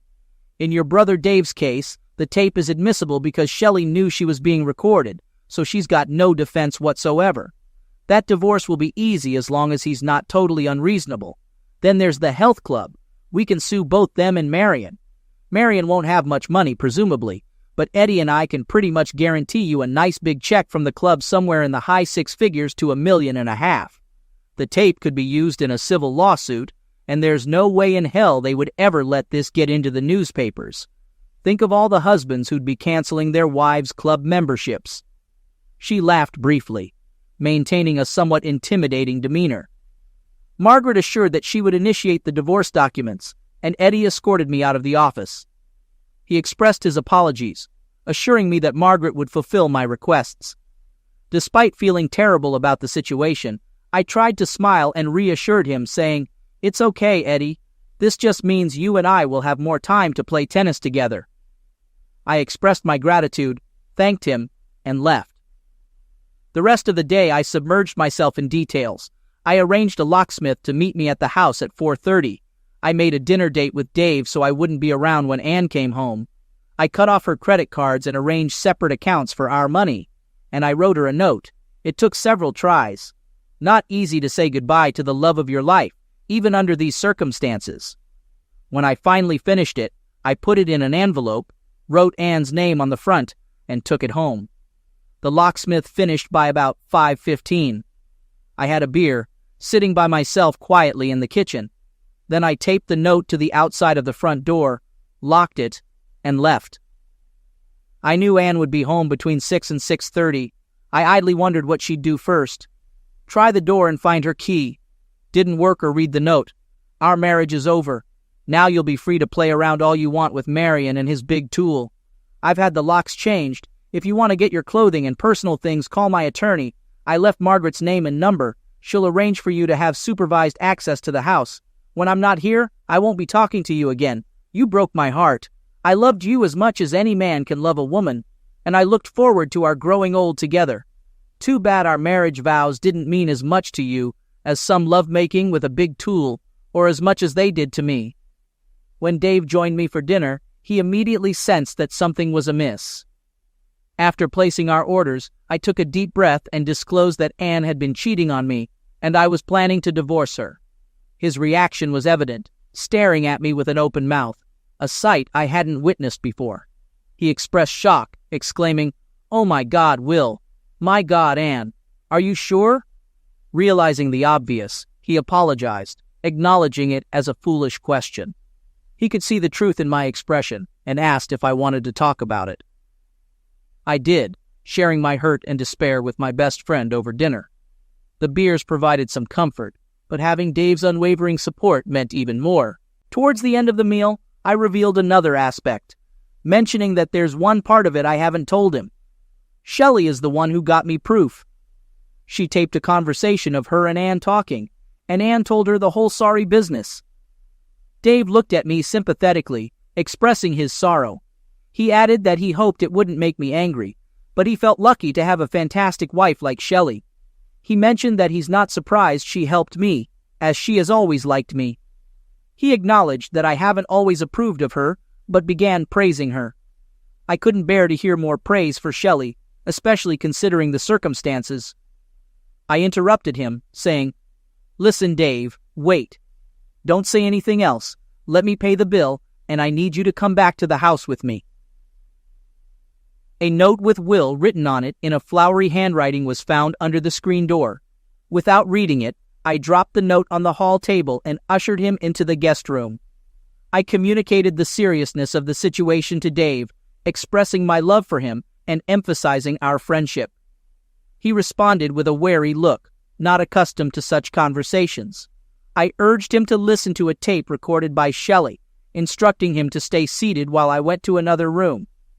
Rewinding the tape to the beginning, I pushed the tape recorder toward him and left. In the subsequent moments, I heard quiet murmurs from the tape, followed by a crash.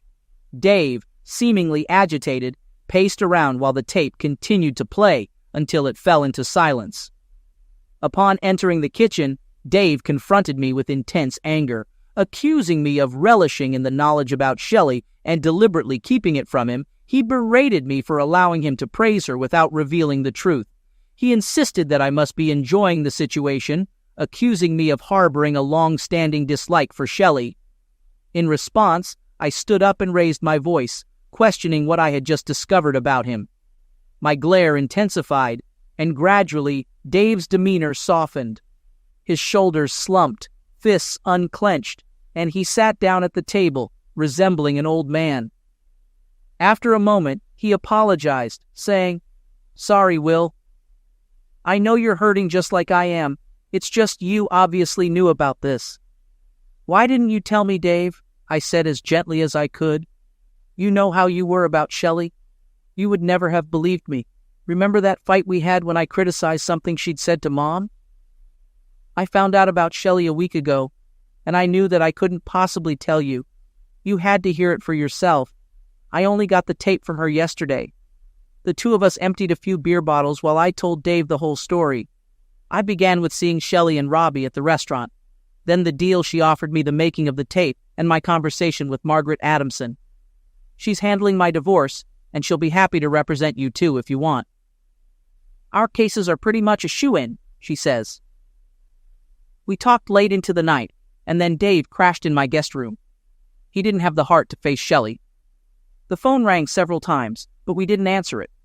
And finally, I just left it off the hook. A few days went by, and then a few weeks, and kept calling for a while, leaving me messages of her crying and begging to talk to me. But I didn't answer or call her back. I just didn't see any reason to talk to her. She tried finding me at work, but I'd asked our receptionist to tip me off, and I ducked out of my office each time she showed up.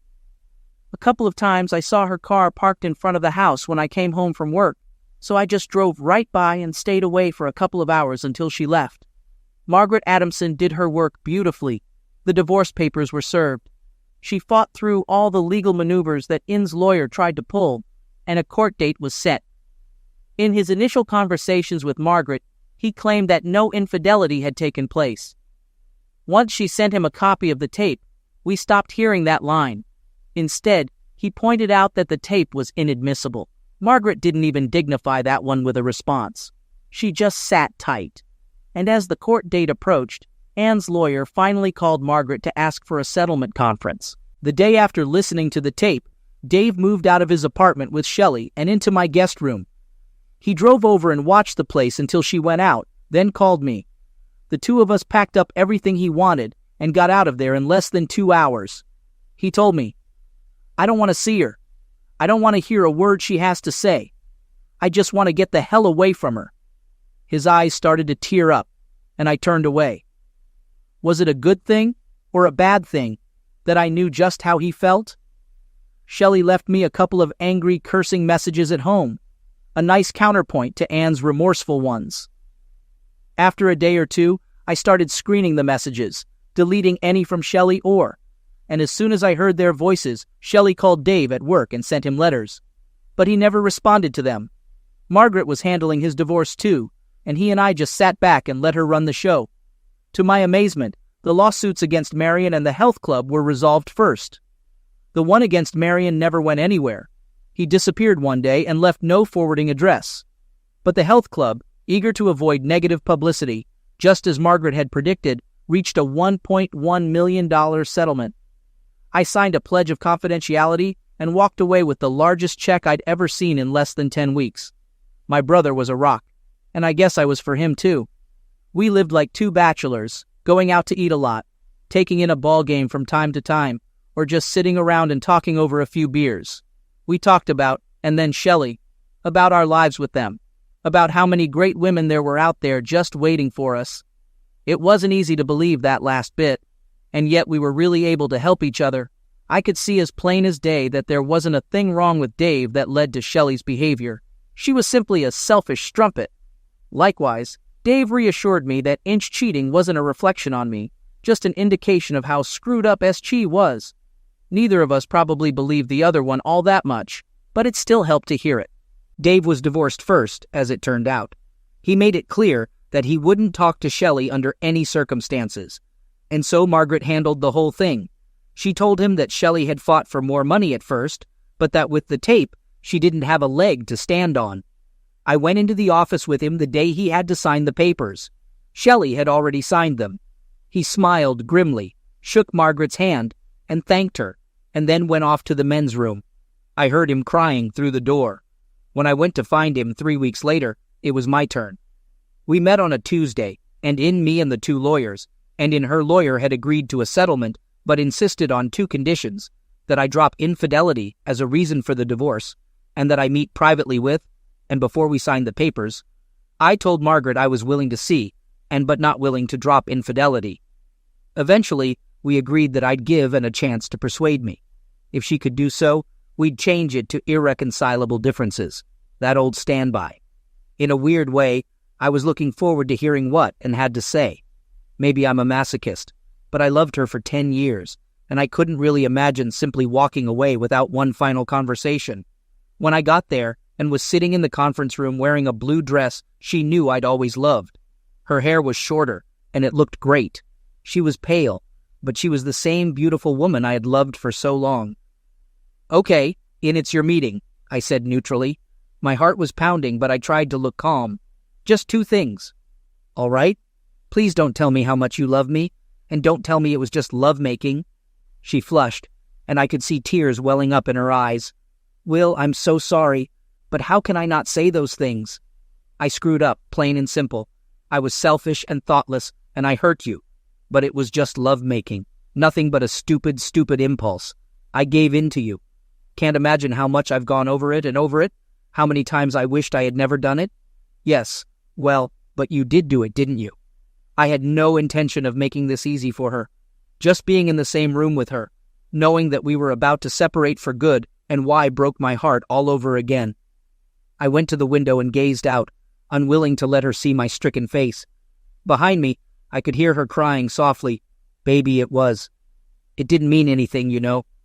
It was the dumbest, most hurtful thing I could ever have done to you. I know that, but it meant nothing to me. It has nothing to do with how much I love you." I let her talk a bit more, listening to the pleading tone, the sweet voice I had always loved, but not hearing a single word that I couldn't have predicted. She had nothing to say to me that I didn't already know, and nothing that made a damn bit of difference. After a while, I turned around and came back to the table, sitting down directly across from her. "And just so you know, I still love you very much. But it's over between us." She started to cry again. "You took from me, from us, the most precious thing we had together, aside from our love, the bond of trust between us. How could I ever make love to you again, wondering if it was me you were thinking about or Marion and his freak show tool? How would I know whether you were loving me or missing him? And how could I live with you, wondering where you were every time you were 10 minutes late coming home, wondering what you were doing on your lunch hour, wondering whether you'd found another big tool to play around with?" I waited, but she had no reply to make. Finally, between the sobs, she said, "Please, baby, please, couldn't you give me one more chance? And I'll give you a few minutes to think about this one." What if I had met some bimbo with fantastic big jugs and started balling her on the side for a few weeks? Nobody I liked or respected. Just a handsome girl who was a fantastic lay, who gave me a degree of pure physical pleasure that I never got from you. And then you found out about it. Could you stay with me? Could you get past the feelings of hurt? The sense of total betrayal? Could you overcome the doubts you'd have about your own attractiveness? The fears that you weren't ever going to be the one I really wanted? She looked up at me with the saddest eyes I had ever seen. Well, I don't have to think about it. I've thought about it for weeks now. Could I forgive you? Could I take you back if it were the other way around? And the answer is no, I couldn't. I just couldn't handle those feelings. I know that. So I'm asking you to do something I couldn't do, to be a braver, stronger person than I could ever be, and to give me a chance to make it up to you a lifetime, to show you how sorry I am and how much I love you. There was silence a minute, 2 minutes, as we looked at one another, both of us thinking about all we had meant to one another and how we had arrived. At this point, I stood up slowly, hating myself and hating her for cheating on me, and now for throwing it all back on me.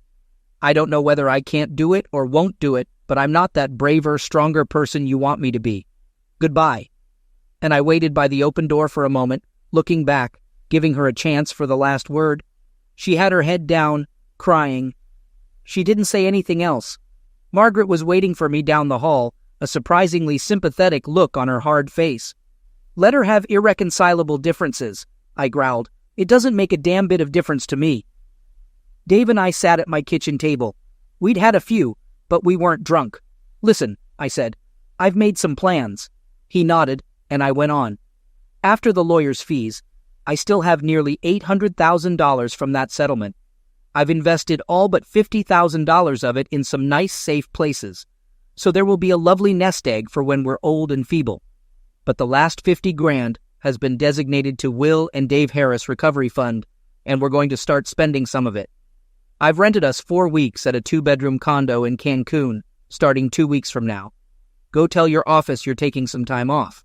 We are going to be a pair of fun-loving bachelors, 2 gay divorces, if you know what I mean. He just raised an eyebrow, and I laughed. No a-hole. Gay, as in cheerful. We've done enough moping around telling each other how badly we've been screwed over. Cancun was a blast, or at least as much of one as it can be for 2 guys recovering from broken hearts. We got a lot of sun, played a lot of tennis, swam a lot, and drank a lot, though we kept one another from going off the deep end with each passing day. We got tanner, a little fitter, and slightly further from the nightmare we just lived through.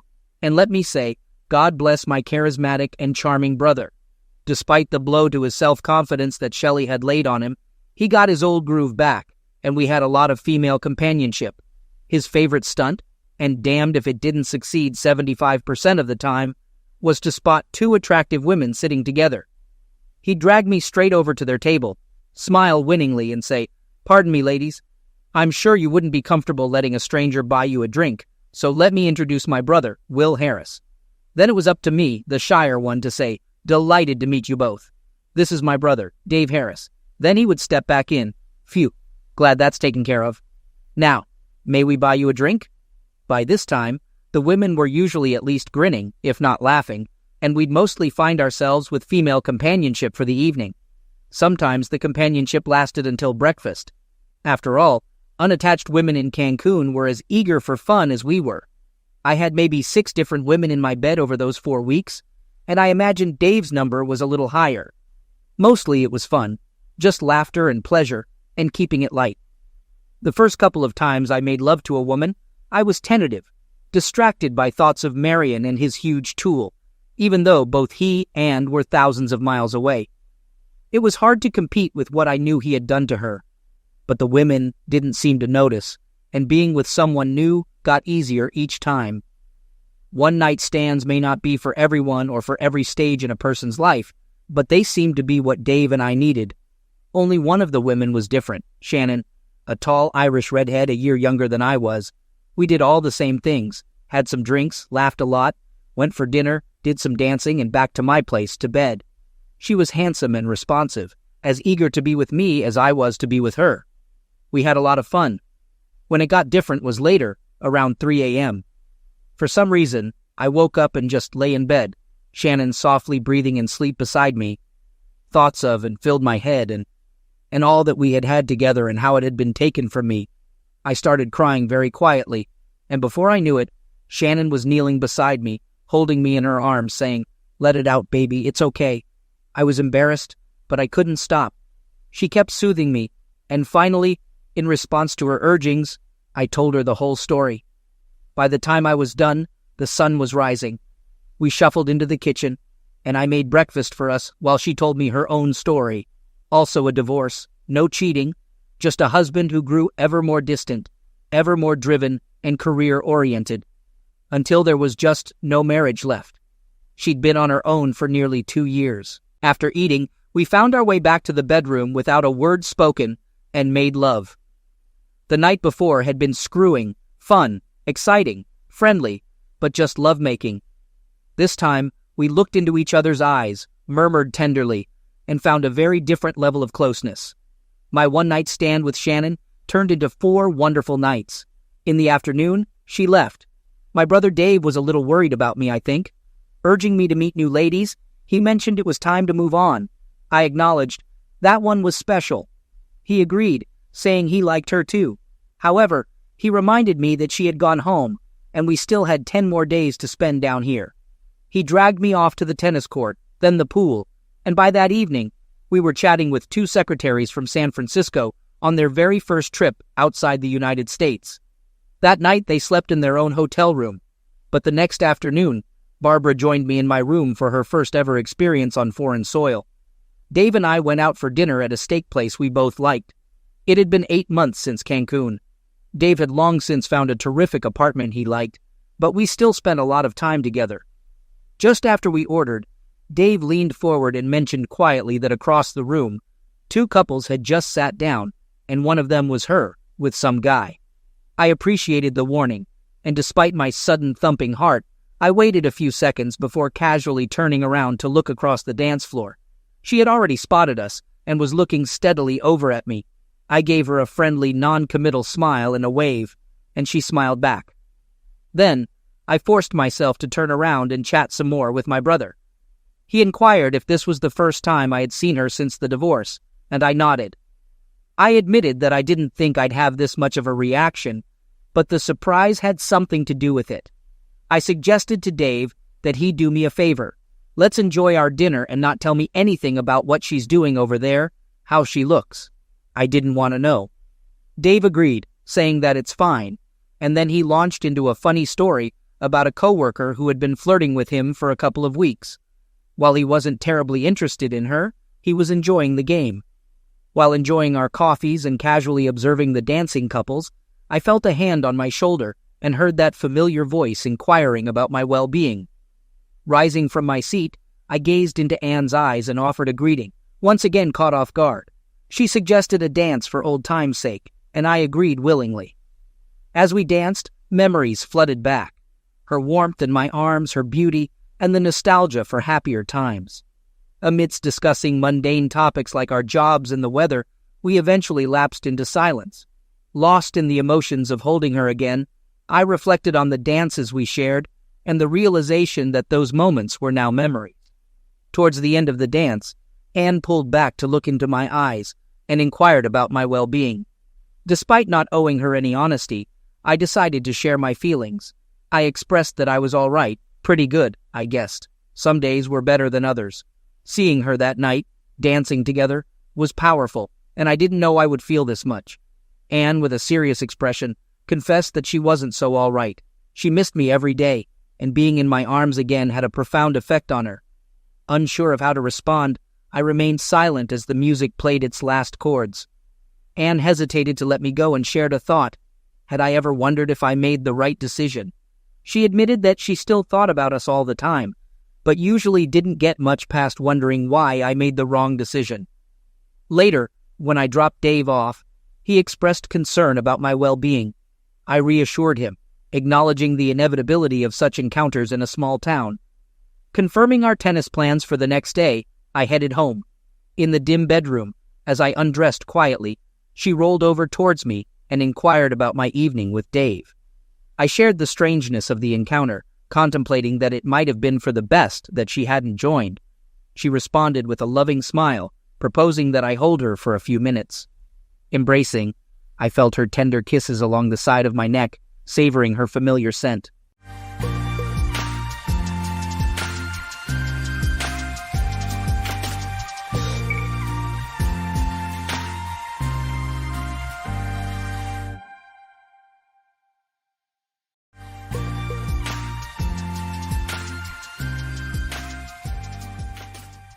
I vividly remember the day I enlisted in the Army, fresh out of college, eager to serve my country. The military's structure felt like the perfect fit, and over the years, I found purpose in my duties. But with each deployment, pieces of my personal life were left behind. After nearly 30 years, I retired. Marcy and I had faced many challenges together, raising our kids amidst the chaos. Despite thinking our bond was strong, adjusting to civilian life proved harder than I expected, and we started drifting apart. The warning signs were subtle, and I missed them, comfortable in our routine. Trust, I realized, is fragile. We lived in a cul-de-sac with modest homes. At our first block party, Marcy and I, empty nesters now, met our neighbors. Our son, Kyle, was in college, and our daughter, Rhonda, had joined the Navy, which didn't thrill me as a retired Army colonel. At the party, Marcy got stuck talking to Chuck from across the street and wasn't happy about it. She signaled for me to save her, but I was busy chatting with Jenny, a fit single mom. When Marcy gave me a more urgent look, I brought Jenny over to Chuck, freeing Marcy. But she wasn't impressed with how long it took me. As we left, we exchanged nods with the Nielsens, a young couple who seemed to share an odd, almost conspiratorial look. My years in intelligence made me suspicious, but I followed Marcy hoping for some pre-trip closeness. Years of military life strained our marriage. We had nearly divorced during my Korea posting, but somehow got back on track. Yet deep down, I knew something had happened during that rough patch. Infidelity is common in military marriages, though no one likes to admit it. Marcy and I were fortunate to still be together, though I suspected she had cheated while I was away. How did I know? A tip from my ex-girlfriend, who managed a hotel near Marcy's work about seeing her at the Red Roof Inn, raised questions. I even hired an investigator, but it turned out Marcy's hospital was under renovation, and she parked there out of necessity. Still, her early arrivals at work stopped when I returned home, leaving me uncertain. My time in Korea took a toll on our family. A year apart created a gap I couldn't close, and the strain made me realize our marriage wasn't unbreakable. Though I never discovered who the other man might have been, Marcy seemed committed to fixing things, as was I. I eventually sacrificed my love for flying, transitioning to Army intelligence to reduce the risks. Despite multiple deployments to Iraq and Afghanistan after 9/11s, this new role gave Marcy some peace of mind. But I still worried about our marriage and decided to retire rather than pursue a general's star, knowing another deployment could end us. In retirement, my consulting job paid better than staying in the Army, and I was there for my kids' graduations with Marcy by my side, which was priceless. Marcy continued her nursing education and became the top nurse on a brain surgery team. She worked closely with Dr. Trey Cardosa, a talented, confident surgeon. I noticed how he looked at Marcy, and her praise for him made me uneasy. When I expressed my concerns, Marcy admitted that flirting at work helped relieve stress, but insisted it went no further. She reminded me of my close working relationship with a CIA colleague, Deirdre, before deploying to Iraq. Though Deirdre had shown interest in me, I had to trust Marcy just as she had trusted me with Deirdre. The conversation didn't go well and lingered in the background of our lives. The truth was, Marcy had a reason to be suspicious. Deirdre made a move on me after an ambush in Iraq, and in a moment of weakness, I almost gave in. We were interrupted before anything happened, and I convinced myself it evened the score for whatever Marcy might have done in Korea. But deep down, I knew I was only fooling myself. Now, Marcy and her team were heading to South America for 6 weeks with Doctors Without Borders. I wasn't thrilled about her being with Dr. Trey, but I didn't want to disrupt her career after all the support she had given me during mine. "I've stayed home for you many times," she said. "Now it's your turn to wait for me." What could I say to that? Things were tense when she left for the airport. She spent the night packing and talking to her mom, leaving us with little time together. I didn't want to argue, so I let it go. The next morning, she was gone. No goodbye, no note. I checked for messages, but found none. I was both annoyed and worried. After calming down with coffee, I tracked her flight to Colombia and hoped she would call or text upon landing, but she didn't. I sent her a brief message. "I hope you're okay. Nice way to leave, Marcy. Speaks volumes. No reply. Not that day or the next. Running usually helped clear my head, but frustration pushed me to run faster. Nearing our cul-de-sac, I was out of breath when Vincent Nielsen called out to me. He lived behind us, and his wife Leslie was in the garden. Nice view, huh? He joked, noticing where I was looking. I brushed it off, saying I needed a shower. He invited me over, even without Marcy, suggesting steaks and drinks. His wife smiled, and her subtle movements added to the strange vibe. I took the long way home, still preoccupied with Marcy's silence. After a shower, I sat in our empty house, waiting for a call that never came. It was dark when I finally decided to call her hotel. I knew her itinerary and room number, but there was no answer. The hotel manager, Pablo Espinosa, confirmed she had checked in but seemed guarded. He promised to check on her and have her call me, but something felt off. I then searched my contacts for Marcy's close colleague, Penny Washington, hoping she might know more. Just then, my phone rang. It was Pablo from Bogota, not Marcy. "Hello, Pablo," I answered. "Any news about my wife?" "Señores, she wasn't in her room. Maybe with some other ladies or out," he said, becoming uncooperative. "Can you do me a favor, Pablo?" "Yes, señores," he replied, less polite than before. "What's Dr. Trey Cardosa's room number?" 514, señores. Do you want me to call him?" I cringed. Marcy's room was 515. "Not yet, Pablo. One more thing." "Sí, señores, but I'm busy." "Please call Mrs. Penny Washington's room." After a pause, he agreed, and I waited on hold. Finally, Penny answered. She knew it was me, probably tipped off by Pablo. "Hi, Penny," I said. "Sorry to bother you. Where is my wife?" She grew irritated. "Why do you ask?"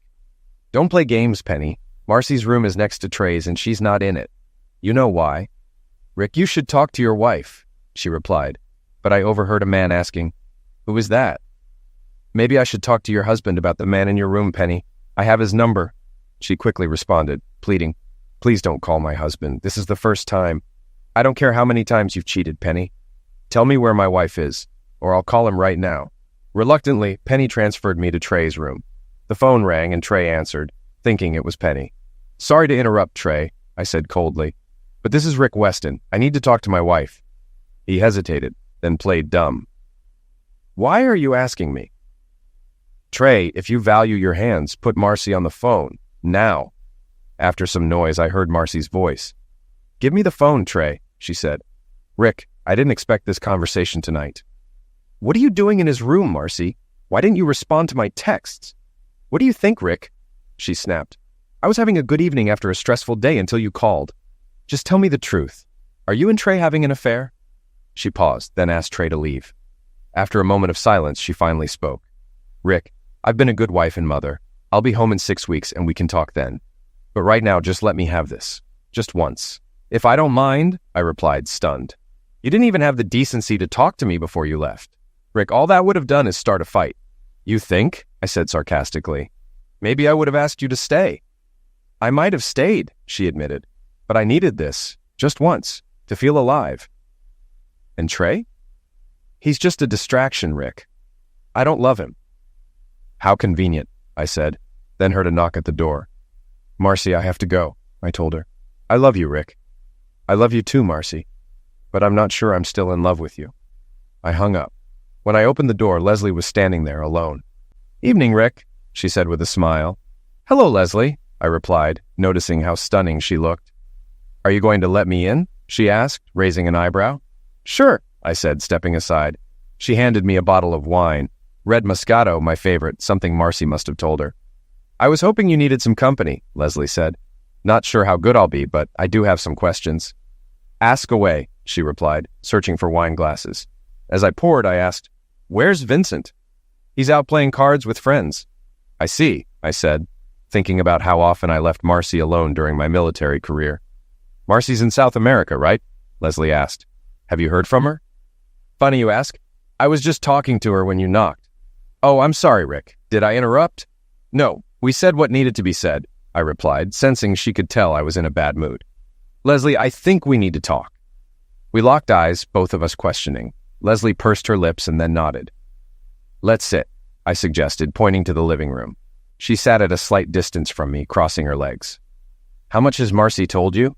she asked, flipping the question back to me. "I had hoped Marcy talked to you before she left." Did she? I asked. No, I ended up playing phone tag with her only to find out she's in South America with her doctor boyfriend. Then she told me to talk to you. So let's stop the games. What did you and Marcy plan before she left? Leslie took a long sip of wine, needing some courage. Marcy and I ran into each other at the mall some time ago, and we ended up having drinks at my place. I don't know where you and Vincent were, but we talked, and I opened up about my marriage and my husband's interests. She paused, deciding how much to reveal, so I waited in silence. My husband likes to share me, she finally admitted. Share you? I asked, piecing it together. With other men? Yes, she confirmed. I told Marcy because I wanted her to know, so she might let me pursue you. How did Marcy take that? I asked. At first, she was shocked. She listened quietly as I explained. Later, she agreed on the condition that it happens while she's out of the country. I scoffed, amazed at the situation. So, Marcy never discussed this with me? No. She dropped that bombshell on me tonight just as you were on your way over, Leslie said, clearly surprised by the timing. I found out about her and Dr. Trey tonight, I admitted. Leslie shook her head. My husband and I have an open marriage, but we never go behind each other's backs. So Vincent knows you're here? I asked, seeking clarity. Yes, she confirmed. He knows I'm attracted to you and has no issue with it. You've had other steady partners? I inquired. Just one, off and on for 2 years, she explained. Mostly we meet men out of town for adventures. And Vincent watches? I asked, surprised. Yes, it's safer that way, she said casually. I shook my head in disbelief. How long have you two been doing this? 4 years, she replied, as if it were perfectly normal. And Marcy agreed to this arrangement? I asked, trying to piece it all together. Yes, but only while she's away, she clarified. Did she mention anything about what she'd be doing while she's gone? I pressed further. No, she admitted, but I had a feeling she might be doing something similar. Maybe giving me permission to be with you eased her conscience. I wish she had talked to me, I said, feeling the weight of my own mistakes. Leslie handed me a letter. Marcy left this for you before we do anything, she said, heading to the restroom. The envelope simply read, Rick. I took a deep breath and opened it. Dear Rick, by now you know I'm breaking our vows with Trey. But before you judge me, remember Deirdre in the Middle East. I have no proof, but I'm almost certain you slept with her. I studied interrogation techniques when helping you with your Army intelligence classes, and I noticed how you looked away whenever I mentioned her. You're a terrible liar, Rick. When Trey first touched me, I didn't tell you. Maybe I should have. Just like I should have had affairs during those lonely years when you were off playing soldier. I was tempted, especially when you were in Korea, but I stayed true to you. Then Deirdre visited me while you were in the Middle East, and her smugness confirmed my suspicions. I'm almost sure you were unfaithful. If I'm wrong, then I'm the first to cheat, but I doubt it. So, here's the deal. While I'm gone, I'm not your wife, and you're not my husband. We both have a 6-week hall pass. If we still love each other when I return, we can move forward. If not, we'll mourn what we had. I'm choosing this, Rick, of my own free will. I don't love Trey, but I find him attractive. He'll be nothing but a memory if you still want me. If you love someone, set them free. I'll be back in 6 weeks. Meet me at the Ambassador Hotel near the airport if you want to try again. If not, don't come to the airport. Just walk away. Love always, Marcy. P.S. Leslie was supposed to get tested for STDs before tonight. Make sure she shows you the results. Trey and I were tested before we left, and I'll get tested again before I return. If we're going to make this work, this will be our first step toward trust. After reading the letter, I noticed Leslie at the kitchen island refilling her glass. Are you okay? She asked. I will be, I replied. She nodded and returned with the bottle, sitting closer this time. She refilled my glass and looked at me with those doe-like eyes. So, Rick, what do we do now? Right now, nothing, I said firmly. You and Marcy planned this for 2 weeks, and I'm just hearing about it tonight. It sounds like she's been up to something for a while. Am I right? I guess so, Leslie admitted, looking down. She wasn't used to someone resisting her charms. If I were single, it might be different, but I don't like being played, especially by someone I've loved for most of my life. You said this was her way of easing her guilt, I continued. It's clear this was planned behind my back. She even told you what wine to bring. I don't appreciate being used like that. I understand how you feel, she said quietly. So I guess nothing is going to happen between us. Not tonight, I replied. I need time to think before I make any decisions. So can we count on you joining us for dinner in a day or two? She asked. I don't know, Leslie. I need to sort things out. We'll see.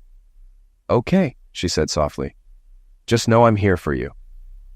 Thanks, Leslie, I said. Good night, and thanks for the wine. She took that as her cue to leave, and I couldn't help but admire her as she walked out. After she left, I reread Marcy's letter. It's amazing what you can notice when you take time to analyze it.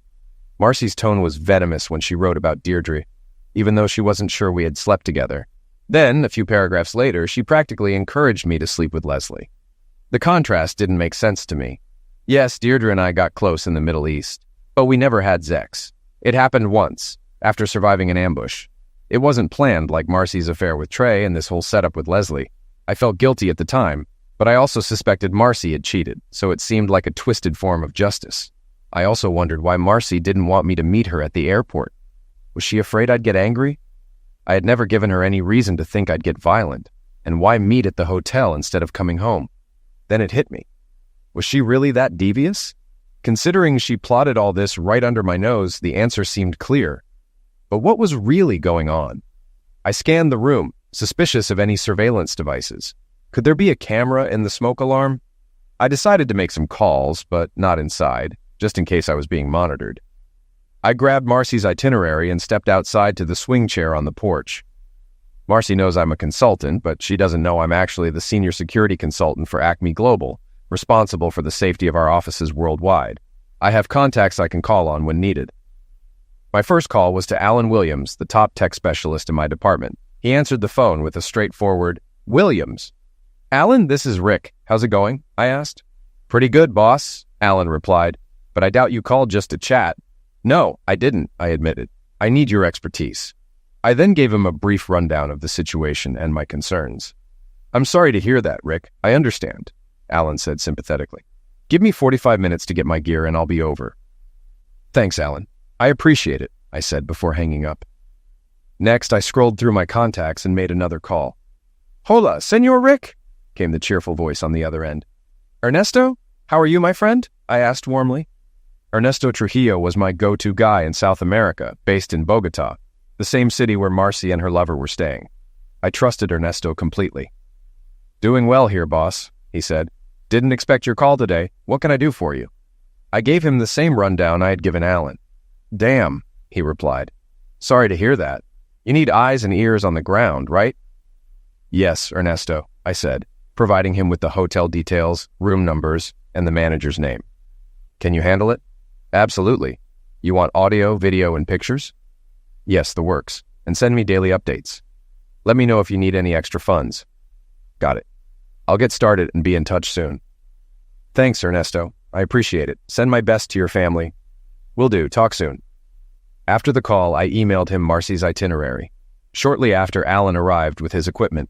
In 30 minutes, he found wireless cameras in several rooms, mostly hidden in smoke detectors, and a few microphones. Our landline had also been bugged. "These don't have much range," Alan noted. "There's probably a receiver nearby." We searched and found a box with a laptop in the attic. It was locked, but Alan figured it stored and uploaded data from the cameras and microphones.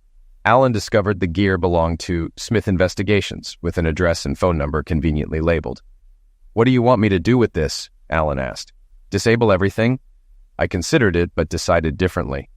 "Disable the camera and mic in my office, but leave the rest. Let them watch. I'll make it boring." Alan chuckled and removed the devices from my office.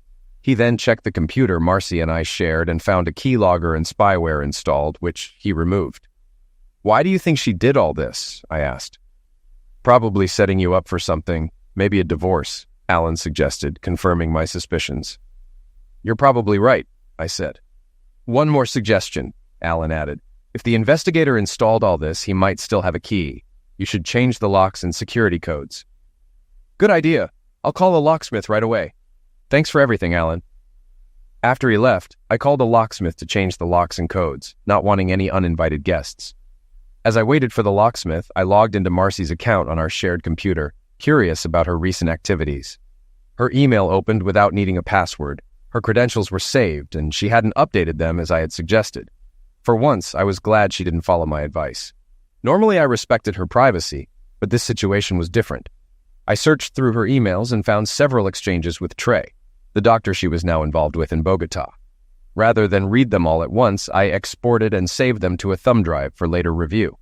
There were also emails with our kids, but nothing noteworthy. When the locksmith arrived, I showed him the doors that needed new locks and returned to the computer. One email thread between Marcy and Trey had the subject line, lawyer, which caught my attention. In the thread, Marcy told Trey she had spoken with her lawyer, reviewed the proposed divorce settlement, and decided to move forward despite her lawyer's advice. Trey seemed surprised, questioning her decision since she had claimed to love me and intended to stay with me. Marcy's response was chilling. She planned to stay with me, but on her terms, noting that I had unknowingly been a cuck for years. She detailed her plan. She would give me divorce papers at the Ambassador Hotel when she returned and pressure me into signing a postnuptial agreement. If I refused, she would use evidence of my affair with Leslie to ruin me financially. She even mentioned the possibility of suing Leslie for alienation of affection, further tightening her grip on the situation. Trey expressed concern about the risk she was taking, but Marcy seemed confident that she had everything under control. She even admitted to having cheated on me for years, starting when I was stationed in Korea. After reading the thread, I printed it out for safekeeping. By then, the locksmith had finished, and I paid him, including a tip for the after-hours service. I shut down the computer and went out for a burger and a beer, picking up some cigars to calm my nerves. I noticed a dark SUV following me, likely the private investigator Marcy had hired. Despite trying to shake him, he stayed on my tail. When I pulled into Yancey's Bar and Grill, he did too. Frustrated, I got out, walked up to the SUV and yanked the door open, startling the driver. "Who the hell are you and why are you following me?" I demanded. The man stammered. I don't know what you're talking about." "Nonsense," I said. "You've been tailing me since I left my house. Are you the PI my wife hired?" "I don't know what you mean," he replied nervously. "You're lying," I told him. "I'm fed up with liars, so maybe I should teach you a lesson. What do you think?" "Please don't strike me. I'll leave," he pleaded. "Don't ever let me see you near me again. Got it?" I warned. "I got it. I'm sorry," he muttered before driving off. After he left, I went inside, ordered a burger and beer, and sat at the bar. "Woman trouble?" the bartender asked, reading my mood. "Yeah, you could say that," I replied. "Can't live with him, can't shoot him," he joked, making me chuckle. I finished my meal, grabbed a beer from the fridge when I got home, and went outside for a cigar. As I smoked, a plan started forming in my mind. I searched Google, checked my calendar, and picked a date. I'd need to make a few calls to set everything in motion. Just then, I received a text from Ernesto. "All set. First update in the morning. Please send $250 for expenses." I quickly sent the money via PayPal and added, "Thanks. Talk tomorrow." I finished my beer and cigar, then went upstairs. Curious, I opened Marcy's nightstand drawer and found her rings. I took off my wedding ring and placed it beside hers, then looked up at the camera I knew was hidden in the smoke detector and flipped it off. The next morning, I checked Marcy's email and found a new message titled, "Been Made." The email detailed how I had discovered the surveillance equipment and the investigator tailing me. I marked the email as unread and logged out. After work, I reviewed the footage Ernesto sent of Marcy and Trey. It wasn't impressive, but I noted her remark to Trey. "He's probably with that girl next door. I'll have video of it tomorrow for my lawyer." I ended the video and called Ernesto. "Senor Rick, thanks for the money. Did you see the footage?" "I did, Ernesto. Listen, I have a plan I want to discuss with you." I laid out my idea, and he agreed it could be done within 10 days. "Why 10 days?" he asked. "That's our 25th wedding anniversary. I want to make sure she never forgets it." "You're one tough hombre, Senor Rick," he laughed. After ending the call, I scrolled through my contacts and found Deirdre's number, someone I hadn't spoken to since our time in the Middle East. I dialed, and to my surprise, she answered. "Rick Weston, it's been forever," she exclaimed.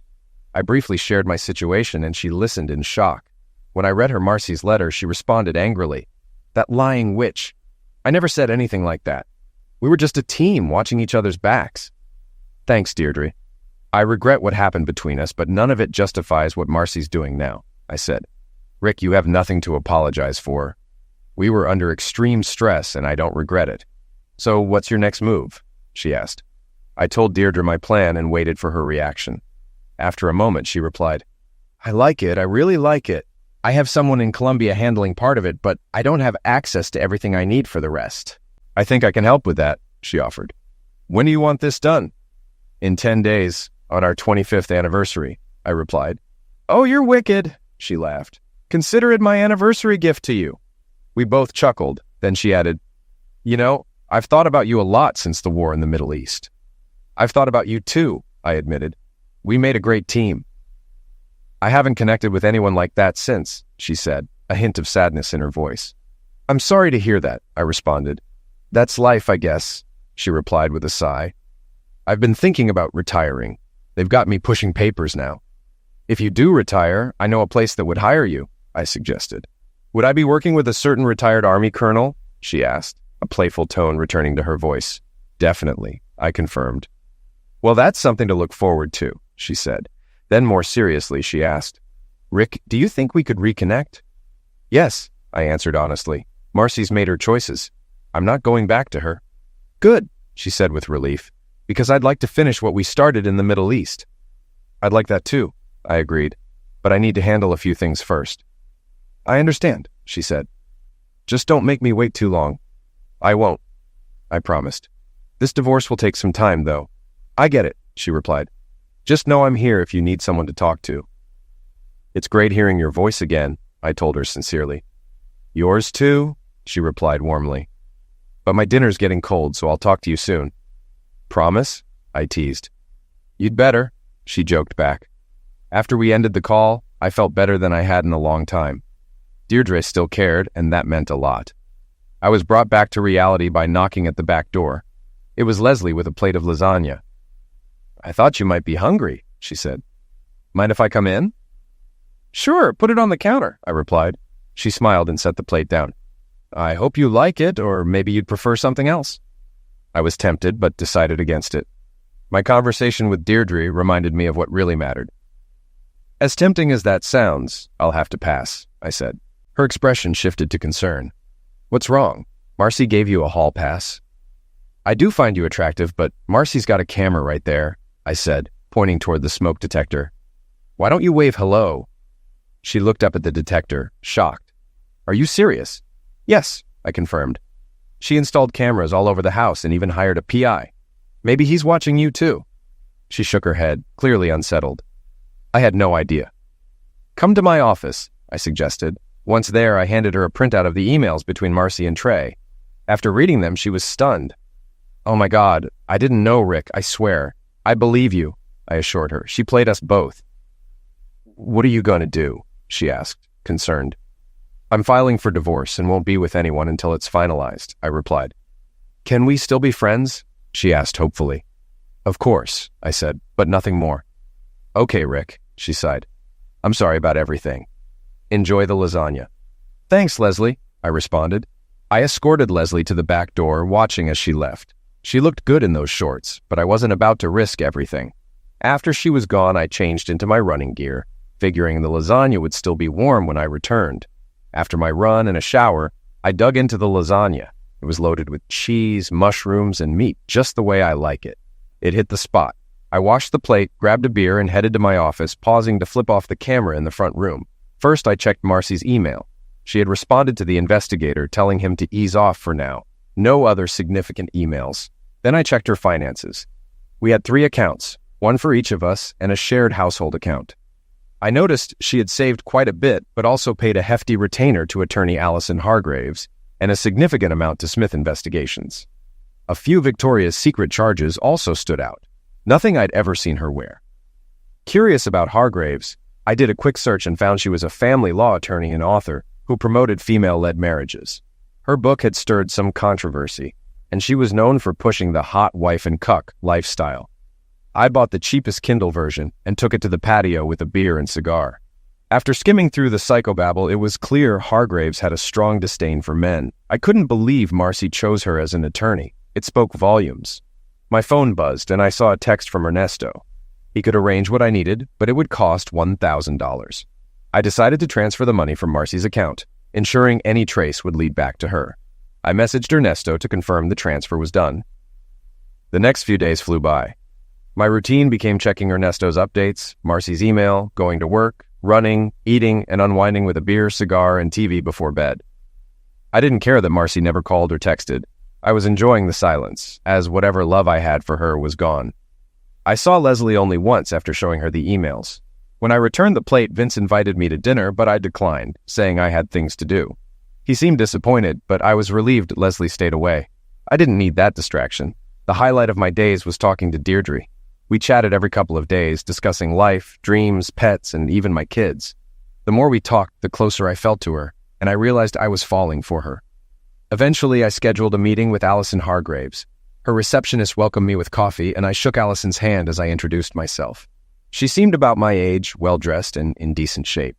Noticing the ring on her finger, I couldn't help but wonder what kind of life her husband led. "So, you're considering a divorce?" Allison Hargraves asked. "Yes, I am," I replied. "And your name is Weston?" she confirmed. "That's right." She frowned while checking her computer and then asked, "What's your wife's name?" "Marcy, short for Marcia." "Well, Mr. Weston, I can't represent you due to a conflict of interest. I'm already representing your wife." "I figured. I also know you only represent women. Seems a bit sexist to me." She stared at me. "If you knew that, why did you come to see me?" "As a retired Army intelligence officer, I like to understand my enemy." "Enemy? Is that how you see me?" "Pretty much. I read your book and your New York Times interview. You recruit your clients into your lifestyle, right? Is that what you did with my wife?" "That's privileged information," she replied. "Of course. Did you know Marcy was going to Columbia and what she planned to do?" "Again, that's privileged information," she said firmly. I nodded. "I noticed you're married. Your book's chapter on controlling husbands was interesting. Do you treat your husband the way you suggest, humiliating and controlling him?" "That's none of your concern, Mr. Weston. I think this meeting is over." I smiled and stood up. "I'd like to say it was a pleasure meeting you, Mrs. Hargraves, but that would be a lie. We'll likely meet again. Good day." As I left, I added, "By the way, I found your book disgusting. Have a good day." I walked out, noticing the receptionist smiling as I left, possibly overhearing our conversation. Finally, our 25th anniversary arrived. I took the day off, knowing it would be eventful. Early that morning, Deirdre texted me, confirming she had done what I asked. Later, I received a message from Ernesto. "Check your email." I opened the video he sent. It showed a dirt road with a makeshift checkpoint. 3 SUVs approached, and armed soldiers stopped them. They searched the vehicles and found something significant, leading to more soldiers arriving. Trey and Marcy were pulled from their SUV, handcuffed, and taken away. A tow truck hauled the SUV off, and the other vehicles were eventually waved through. Shocked, I immediately called Ernesto. "I saw the video, Ernesto. What happened?" "We planted the stuff as planned, just a small amount. But it turns out Trey was smuggling large quantities of white powder and flea powder. My men saw the pills being loaded and backed off to avoid cartel involvement." "Good call. Where are Marcy and Trey now?" "They're both in jail. It seems Marcy might have known about the pills, but it's unclear how much. They have 48 hours to present the case to a judge, and the investigation could take up to 90 days. But I doubt it'll take that long." "So the consulate knows?" "By now they should," Ernesto confirmed. "I'll keep you updated." "Thanks, Ernesto. It's not what I expected, but if Marcy's involved in trafficking, she deserves what she gets." After ending the call, I contacted Deirdre to fill her in. She wasn't too surprised and offered to reach out to her contacts in Colombia to gather more information. "I'll let you know as soon as I hear something," she assured me. While waiting to hear back from Deirdre, I gathered a trash bag and went through the house, removing all the cameras and microphones that Marcy's PI had installed. I also grabbed the receiver and laptop from the attic, tossed everything into the bag, and set it in the driveway. Then, I called Smith Investigations. "Smith Investigations," a woman answered. "I want to speak to the head honcho," I demanded. Okay, sir.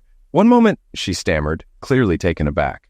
A few seconds later, I recognized the voice of the man I had confronted at Yancey's. "James Smith, how can I help you?" "This is Rick Weston. Remember me?" I asked, my tone firm. "Your client is now in a Colombian jail on pill trafficking charges. I've removed all your gear from my house. It's in a trash bag in my driveway. If it's still there tomorrow, it's going in the garbage." "Yes, sir," he replied quickly, his voice tense. I hung up, not interested in hearing anything more from him. The next morning, the bag was gone. I assumed Smith had picked it up, but I didn't really care. Soon after, Deirdre called. "I just spoke with the station chief in Bogota," she said, getting straight to the point. What did you find out? I asked. Colombian authorities have been watching Trey since he arrived. He's connected to a major pill cartel. If Marcy's involved, she could be looking at a long prison sentence. The judge on the case is tough on foreigners, Deirdre explained. How much time could she get? I inquired. At least 10 years, she replied. Well, if she's guilty, she deserves it. How much were they caught with? I asked, feeling the weight of the situation. About 20 pounds of white powder and flea powder, she informed me. Damn, I muttered. Expect a visit from the State Department soon, Deirdre warned. Let me know how it goes. I will. Thanks, I replied, ending the call. Afterward, I contacted the hotel in Bogota. When Pablo answered, I asked to be connected to Penny Washington's room. Penny answered nervously. Penny, it's Rick Weston. Do you know where Marcy is? It's our anniversary, and I wanted to reach her. Is she out with Trey? No, Rick, she's not, Penny replied, her voice shaking. Marcy and Trey were arrested at a checkpoint for pill trafficking. The soldiers took them away. We were questioned and told to stay at the hotel. It's like house arrest. Have you told Josh? I asked pointedly. No, she admitted quietly. Penny, I'm going to talk to him soon, I informed her. Please, Rick, don't tell him. It'll destroy him, she pleaded. Not as much as your cheating will, I replied sharply. He deserves to know. I ended the call and immediately contacted Josh, giving him the details and offering to send video evidence of Penny's affair. Thanks for telling me, Rick. This will be the last time she cheats on me, Josh said. I sent him the videos and then contacted a divorce lawyer, scheduling an appointment in 3 days. A couple of days later, my supervisor, Bill Hastings, called me into his office. A man from the State Department, Thomas Herman, was there. Rick, your wife Marcia has been arrested in Colombia for pill trafficking, Thomas said. We can monitor her situation, but can't interfere with local laws. She's also been placed on a no-fly list, so even if released, she can't return to the U.S. How much prison time is she facing? I asked. Up to 12 years, Thomas replied. After 7 or 8 years, she might be eligible for conditional release, but she won't be able to leave Colombia. He handed me a pamphlet on how to send her money for legal fees and other expenses, then offered to help arrange visitation. I told him I'd consider it and would be in touch. After Thomas left, Bill closed the door and said, Rick, this could affect your security clearance and job. Take some time off and get this under control. I will, Bill. Thanks. Back home, I searched Marcy's emails for anything suspicious. I found an exchange with Trey from 3 months before their trip. Trey asked if Marcy wanted to make extra money in Colombia. After some hesitation, she agreed to his plan.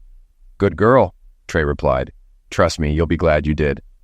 I printed out the email chain, saved it as a PDF, and added it to a thumb drive with other incriminating emails.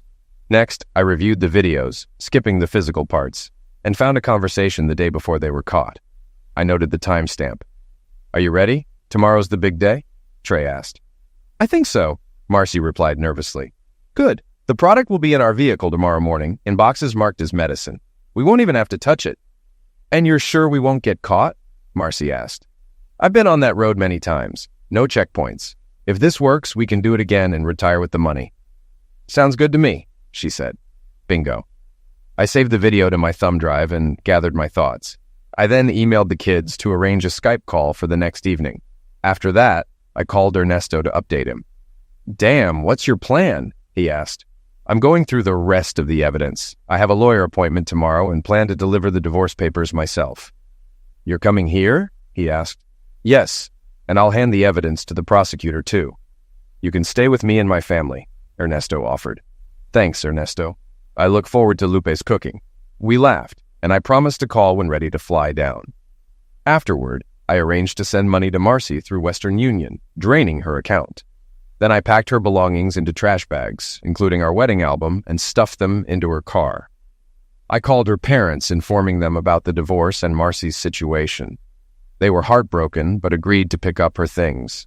They were shocked to learn about her pill charges. Are you sure Marcy's involved in pills? Her father asked. Yes, I have evidence, which I'll give to the prosecutor. They arrived later, took her car and belongings, and expressed their sadness over the situation.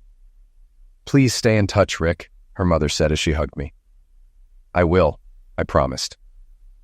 After they left, exhausted, I grabbed a beer and a cigar and sat on the porch. Deirdre called to check on me. Hey, how are you holding up? She asked. I've been better, but your call is lifting my spirits. We chatted, and I shared my idea with her. After a pause, she responded, "That's the best idea I've heard in a long time. Let's do it." We ended the call on a positive note, and I felt much better. The next day, I met with my attorney, Lisa Hawkins, who was confident and professional, unlike Marcy's lawyer. I provided her with the evidence and explained Marcy's charges in Colombia. "That should make things easier for us," Lisa said. "What do you want out of this?" "Everything except her $401K, clothes, and car. I've already sent most of her money for her expenses." "That's doable. How do you plan to serve her?" "I'll deliver the papers myself." "Okay, I'll have them ready in 2 days." We discussed the possibility of going after Trey or her lawyer, but Lisa advised against it, noting that such cases rarely succeed. I agreed and left after paying a retainer. Later, I Skyped with the kids to break the news. "What's up, Dad?" Kyle asked. "I have some news. Your mother and I are getting divorced." Both kids were shocked. "Why, Dad?" Kyle asked. "Did you do something?" I gave them a brief explanation and revealed that their mother was in a Colombian jail for pill trafficking. "Are you sure she's involved?" Rhonda asked. "Yes, I have evidence that I'll give to the prosecutor." "You're helping put her in prison?" Kyle asked. "She broke the law, son. I can't ignore that. We've talked about the dangers of pills before." "I know," Kyle said quietly. "It's just so screwed up." "It is, son, but your mom made her choice, and she got caught." We talked a bit longer, and I answered all their questions. It was a difficult conversation, but by the end, they understood everything their mother had done and why I had to proceed as I did. I promised to send them the address where they could write to her, and we ended the call with a tearful goodbye. Afterward, I called Tom to arrange visitation for the day after I received the divorce papers. He agreed to set it up, and we ended the call. Then, I updated Ernesto on my plans. "Do you know who's prosecuting the case?" I asked. "Yes, Ricardo Montoya. He's tough." "Good. I'll bring him some evidence when I arrive." We ended the call, and my last one was to Deirdre. She listened quietly as I filled her in, and by the time we finished, I felt much better. 2 days later, Lisa informed me that the papers were filed and ready for Marcy's signature. With my bags packed and tickets ready, I grabbed my passport, picked up the papers, and headed to the airport. After letting Ernesto know I was en route, I received a message from Tom confirming the visitation setup. Ernesto met me after I cleared customs, and we gathered my luggage before heading out. "Where to first?" he asked. "To see Senor Montoya," I replied. At the government building, Ernesto parked, and I headed inside to Montoya's office. A receptionist stopped me, but before I could say much, a well-dressed man appeared. "I'm Senor Montoya," he introduced himself. "And you are?" "Rick Weston," I replied, shaking his hand. "I believe you're handling the case against my wife, Marcy." He invited me into his office and asked, "What information do you have for me?" I handed him a thumb drive. "This contains video of her and Trey discussing moving pills and email exchanges. I've also included her email credentials if you want to dig further." Montoya eyed me carefully. "You realize it's my job to put her in jail for a long time, right?" "Yes, I understand." "So why are you giving me this evidence? Shouldn't you be helping her defense?" When I didn't respond immediately, he continued, "Ah, she was having an affair with Dr. Cardoso, wasn't she?" "Yes," I admitted. "I see. You're seeking revenge?" "No," I replied. "I'm a retired Army intelligence officer.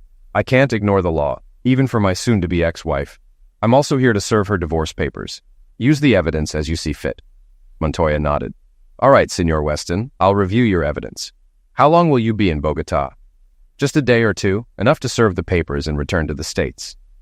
"Very well. Welcome to Bogota," he said as we shook hands. When I returned to the car, Ernesto asked, "How did it go?" "You were right. Montoya is tough," I replied. He laughed. "You have no idea. Let's head to my place. Lupe's been cooking all day." At his home, Ernesto set me up in a spare bedroom, and I met his wife, Lupe, and their children. We enjoyed a delicious dinner, after which Ernesto and I relaxed with cigars and aguardiente, a fiery drink that lived up to its name. We talked casually before turning in for the night. The next morning, Ernesto drove me to the prison where Marcy was being held. The conditions were rough, noisy, crowded, and foul-smelling. Inside, we were led to a small room where Marcy waited, looking gaunt and exhausted, shackled to the table. I sat across from her, opened my briefcase, and set the divorce papers on the table. "You once gave me a choice, Marcy. Take you back or walk away. You know what I chose." Tears fell as she whispered, "I'm sorry, Rick. I never meant to hurt you." "Nonsense," I replied. "You plotted with Leslie, saw Allison Hargraves, and tried to set me up. You lied about everything. I came here for one reason. Sign these papers, and we're done." "But I don't want a divorce," she protested. "Too late. You plan to make me your slave or ruin me. Face it, we're finished. Sign the papers." Reluctantly, Marcy picked up the pen and signed where indicated, with the embassy official witnessing our signatures. When it was done, I put the papers away. "By the way," I said, "I noticed you paid in full for the Ambassador Hotel. Since you won't need it, I'll take advantage of the reservation." "Go ahead," she muttered. "And just so you know, I plan to invite Deirdre. We'll finish what we started in the Middle East. Just once, if you don't mind." She glared at me with anger, but I shook my head. "After everything you've done, don't even start," I said. "As far as I'm concerned, we're no longer married. Enjoy your miserable life." I stood up and walked out, leaving her sobbing at the table. Outside, I saw Montoya by his car. He came over, shook the embassy man's hand, and looked at me. "If you don't mind, I'd like to speak with Colonel Weston privately for a moment," he said. The embassy man nodded and left. Montoya put an arm around me and said, "Walk with me, Colonel." "Please, call me Rick. I'm no longer a colonel," I replied. He smiled. "And you may call me Ricardo. Once a military officer, always a military officer, right?" he said. "Ernesto thinks highly of you. He's told me a lot of good things." "You know Ernesto?" I asked. "Yes, we served in the Army together. When he joined Acme Global, I became a prosecutor. I reviewed your evidence. It's strong. It'll save my government time and resources, which is why I decided not to charge you with criminal conspiracy," he said. I was shocked. "Don't be surprised," he continued. "Ernesto told me your plan. If your wife had been caught with a small amount, she might have been fined and deported. But thanks to Ernesto, nothing illegal was purchased, and the money you sent went to a charity for widows and orphans. They appreciate your donation." I couldn't help but smile. "Your cooperation and record convinced me not to press charges. But if you ever try something like this again, I won't hesitate to take action," he warned. "I understand, Ricardo. Thank you." "No, thank you. The information you provided will be helpful. Justice is coming for your wife and Dr. Cardosa." "I'm heading back to the States now," I said. "If you return to Bogota, maybe we can have dinner," he offered. "I'd like that, Ricardo." We shook hands. "Vaya con Dios, Rick," he said. "Vaya con Dios, Ricardo, and thank you." I returned to Ernesto's car. "Everything okay?" he asked. "Yes, Ernesto, all good, but I need to get to the airport." On the way, Ernesto apologized for not following my orders. "Don't apologize," I said. "You did the right thing. I'm the one who should apologize for putting you in that position." "Don't quit, boss. I understand how you felt. If it were me, I might have done worse. But it all worked out." "Yes, it did. Thank you for everything, Ernesto. I'll be in touch. And give my best to Lupe and the kids." We shook hands. "Take care, boss. Come back anytime for more bandeja paisa," he joked. Deirdre met me at the Ambassador Hotel on the day I was supposed to meet Marcy. We finished what we started in the Middle East, and it was a night to remember. Lying in bed, she said, "I put in my retirement papers, thinking of a career change." "Oh?" I asked. "What do you have in mind?" "Becoming a full-time wife and homemaker," she said with a smile. "Do you think there's an opening?" I looked at her and joked, "I think there might be one soon. Want to apply?" "I already did," she laughed.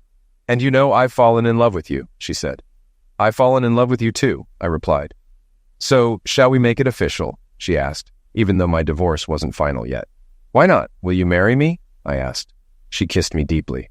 "Yes, Rick. I love you so much." Marcy and Trey were convicted of pill trafficking in Colombia and sentenced to 12 years in prison, plus hefty fines. Trey ended up in a terrible prison and didn't last long. Rival cartel members got to him. Marcy fared slightly better in a women's prison, but still had a hard life. She gets few visitors, mostly from the embassy. The kids send letters, but they're hesitant about reuniting. Penny and the others were released after the trial, but Penny faced a rough divorce and was fired from her job. I lost touch with Leslie and Vince, though I heard they continued their lifestyle. Leslie had to take a break after getting pregnant, paternity unknown. After Deirdre and I married, we sold the house and bought a new one. She's happily transitioned to being a homemaker, and though I've offered her a spot at Acme, she prefers to focus on building a happy home for us and her cat, which, of course, I don't mind at all.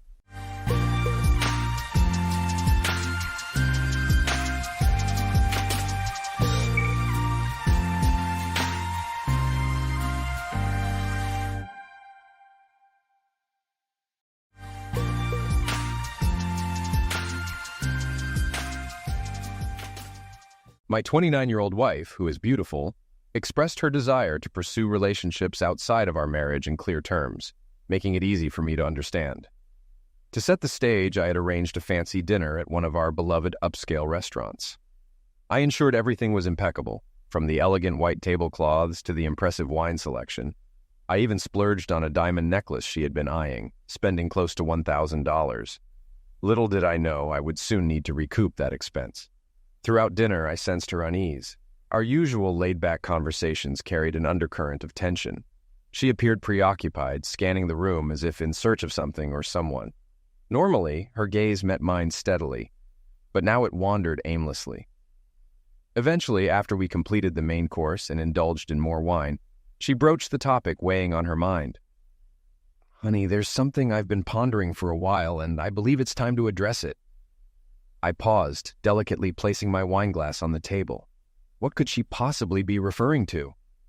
Her demeanor had shifted, adopting a seriousness indicative of impending discussion. I pondered potential topics. Was she hinting at wanting to start a family? We had discussed it previously, agreeing to wait until we were more established in our careers and finances. Now that we had reached those milestones, I was eager about the prospect. However, her avoidance of eye contact hinted that it might be something else entirely. Typically, when discussing starting a family, there's radiant joy and an unbreakable focus on each other. But that evening, something felt awry. "Honey, we need to have a serious conversation," Andrea began, her expression grave, signaling this was no ordinary talk. "I've been doing a lot of soul-searching, and this means a great deal to me," she continued, her voice trembling slightly. "I need to explore my identity beyond our relationship. I believe it'll ultimately make me a better partner for you in the long haul." I was taken aback, my thoughts whirling. "What exactly are you suggesting?" I inquired, striving to maintain composure in my tone. Leaning forward, I attempted to meet her gaze, but she avoided it. "I want to pursue relationships with other people, Rob. I hope we can accept this to prevent future pain," she confessed. That revelation struck me like a sledgehammer. My heart raced, heat flooding my face. "What exactly do you mean by other people?" I demanded, needing clarification. My voice grew louder, a blend of disbelief and frustration seeping through. "Are you talking about seeing other men?" She hesitated, nibbling her lip. "Yes, that's part of it," she admitted at last. The room seemed to spin around me. "You're saying you want to date other men and you expect me to be okay with it?" I couldn't contain the surge of frustration. "Andrea, how could you possibly think this is acceptable?" She reached out across the table, aiming for my hand, but I recoiled. "I still love you, Rob. That hasn't changed. I just need to delve into this aspect of myself. It's something I must do." Her words felt like a betrayal, and despite her attempts at a calm explanation, I couldn't grasp it. Sitting there with the restaurant's buzz fading into the background, I realized our lives might never be the same. "What in the world are you saying, Andrea?" Shock seeped into my voice. "You want to have an affair, and you expect me to simply agree while you go off with other men? Good grief!" My words were louder than intended, drawing the stares of fellow diners. "Lower your voice, honey," Andrea hissed. "We don't need everyone eavesdropping." It dawned on me then, she had chosen this busy restaurant deliberately, assuming I wouldn't create a scene in public. She had blindsided me, and I felt completely disoriented. My stomach churned, a sickly feeling rising, threatening to undo our entire meal. The only question I could muster was, "Why, Andrea? Why other men?" I pushed for clarification. "What does exploring yourself even entail? Are you implying you want to be physical engaged with other men? Are you leaving me?" She gazed at me, her eyes gentle yet resolute. "No, Rob, I'm not abandoning you. There are numerous reasons why I believe I must do this. Please trust me when I say I love you profoundly. You're my soulmate. I envision a future with us, aging together and starting a family. However, presently, there are aspects of myself I'm lacking, aspects I need to uncover. I'm asking you, just for a brief period, to allow me to explore this. Afterward, I'll be fully devoted to you again. I swear." Her words were intended to provide comfort, yet they lingered between us, laden with uncertainty. Could I truly embrace this? Could our marriage endure it? The notion plagued me as I sat there, attempting to process her request. This had to be the ultimate betrayal. During our 5th anniversary dinner, my wife blindsided me by expressing her desire to see other men. She expected me to acquiesce, as if nothing were amiss, assuring me that afterward, everything would return to normalcy as though nothing had transpired. She even asserted it would enhance her role as a wife. I was speechless, my thoughts a jumbled mess, and I struggled to breathe. Feeling as though I were trapped in a surreal nightmare, I rose from my seat, neatly placed my napkin on the table, and downed my wine in one gulp. Without a word, I set the glass down, turned on my heel, and exited. "Honey, where are you going?" she called after me. "I'm not sure," I replied without looking back. "But you should probably take a cab home." I made my way out of the restaurant, found my car, and simply drove. I had no destination in mind. I just needed to escape. My head throbbed, the pain radiating from the base of my skull, making it difficult to focus on anything else. I drove aimlessly, engulfed in the hum of the engine and the blur of passing streetlights. Time and place became inconsequential. The following morning, I awoke in my car, my head throbbing and the surroundings unfamiliar. Stepping out, I stretched, surveying the area, hoping last night was merely a nightmare. Priority one, I urgently needed a restroom break and a sizable cup of coffee. But before heading home, I required a plan. After attending to nature's call behind a nearby bush, I returned to the car, started the engine, and set off in search of that essential coffee. Discovering a quaint diner, I ordered breakfast alongside my Java, settling in to contemplate my options. Allowing my wife to pursue relationships with other men was out of the question. It would undoubtedly spell the demise of our marriage. Despite her assertions from the previous night, I couldn't shake the suspicion that she wasn't the woman I thought I married. Perhaps she was undergoing some sort of crisis, conjuring up ideas utterly detached from reality. I'm no psychiatrist, just a bewildered guy. I powered up my phone, which I had switched off during the night, revealing numerous texts and missed calls from Andrea. She expressed concern about my whereabouts and well-being. At that moment, I didn't feel ready to return home or engage in conversation with her, but I knew avoidance wasn't a solution. Hence, I opted not to respond to her messages just yet. After downing multiple cups of coffee and enjoying a hearty breakfast of eggs and bacon, I outlined a basic plan for my next steps. It was time to confront the issue awaiting me at home. Upon pulling into the driveway, Andrea rushed out, her face etched with worry. "Honey, where were you all night? I was terrified, fearing you might have been in an accident or worse," she exclaimed, leaning in for a kiss. Stepping back, I stated firmly, "Andrea, I need to freshen up first. Then we need to sit down and thoroughly discuss this self-exploration notion you brought up last night." With that, I strode past her, making a beeline for the bedroom to shed the suit I had worn throughout the night. I indulged in a lengthy, steamy shower, using the time to rehearse my forthcoming words. Doubts plagued my mind. I had to discern if I still had a wife or if this signaled her farewell. Perhaps it was a test of my commitment. Trying to decipher her thoughts drove me to the brink. Undoubtedly, I loved her. We exchanged vows, didn't we? Our grand wedding and European honeymoon were testament to that. The notion of being with another woman hadn't even crossed my mind. I was fully invested, but now it seemed she wasn't on the same page. Fortunately, our lack of children simplified matters. Whether that would change depended entirely on the unfolding days and weeks. After donning fresh attire, I ventured into the kitchen to brew another cup of coffee. Grabbing a notepad and pen, I noticed Andrea seated at the kitchen island, her gaze fixed on me. I attempted to maintain composure, though turmoil churned within. Coffee in hand, I settled opposite her. I initiated, "So, Andrea, could you please reiterate why you wish to explore relationships outside our marriage?" Andrea met my gaze squarely. "Honey, I need to seek validation as a woman. Currently, I feel my needs aren't being met. I want to identify and address those needs independently. So you're unsure of your needs and aim to discover them," I summarized, striving for a steady tone. "Additionally, are you proposing a temporary withdrawal from our relationship to pursue your quest?" "No, honey, I won't depart. I'll remain here in our home with you," Andrea responded promptly. "However, I require the autonomy to structure my own schedule and proceed at my own pace. When do you envision commencing this exploration and adapting your new routine, Andrea?" "Well, I guess any time would suffice," she responded, her voice tinged with uncertainty. "Do you support my decision?" "No, I don't support any of this, Andrea," I stated firmly. "When we exchanged vows, we pledged to be lifelong partners and lovers, and now you want to pursue other romantic connections. What am I supposed to make of this?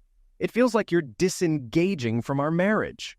"Honey, it's not as simple as that," Andrea rebutted, her frustration evident. "I'm seeking a connection that's been absent for a couple of years now. Our lives have become consumed by work. I don't feel valued by you as I did in the early days of our marriage. Valued? Good Lord, everything I do for us, I countered, feeling my anger simmer. I've toiled tirelessly to provide for our future, the one we envisioned when we tied the knot. We're on the brink of paying off this house, for crying out loud. I knew I needed to address the most pressing issue. Are you intending to engage in relationships with other men? I inquired, attempting to maintain a steady tone. Honey, I can't say definitively what I'll do. If it feels right with the right person, I might entertain the idea, she responded, avoiding my gaze. So, you're contemplating infidelity then? I pressed, unable to conceal my disbelief. It's not infidelity, Rob. It's not cheating if it's done with your knowledge, she replied calmly. My blood pressure skyrocketed. Taking a deep breath, I sipped my coffee, wishing it were something stronger. I needed to remain composed to navigate this conversation effectively. Let me clarify, Andrea, I said, endeavoring to grasp the situation. You plan to meet other men, go out with them, and possibly become physical engaged.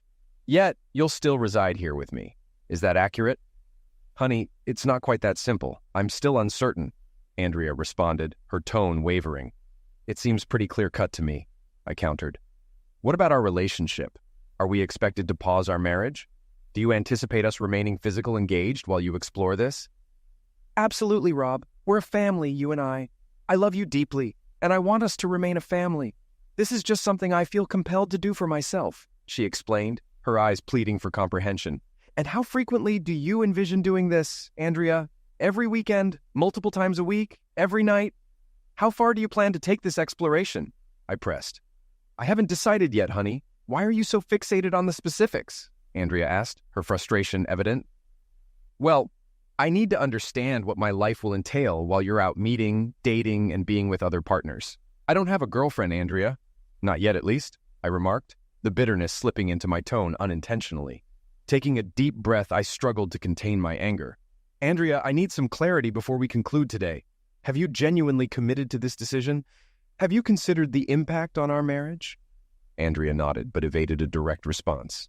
It seemed she hadn't fully considered my perspective or opinions. Then she uttered the sentence that would define our future. If you love me, you'll allow me to do this. I replied firmly, if you love me, Andrea, you won't proceed with this. This is my ultimatum. Infidelity, even with forewarning, is a deal breaker in our marriage. Now, my terms needed to be established. Here are my conditions, non-negotiable. If you choose to pursue relationships with other men, you must vacate the premises. I won't share a home with you while you're dating and being physical engaged with others. Bringing them here is out of the question. You'll need to find alternative accommodation. Honey, where am I supposed to go? Perhaps you can stay with one of your friends, like Jessica from school. You've spent time with her. She's divorced and lives alone, right? Ask if you can stay with her for a while. If that's not feasible, you can rent a short-term apartment. You'll be responsible for all expenses, utilities, and your car payments. Andrea worked as a third-grade teacher at an elementary school, earning a substantial salary.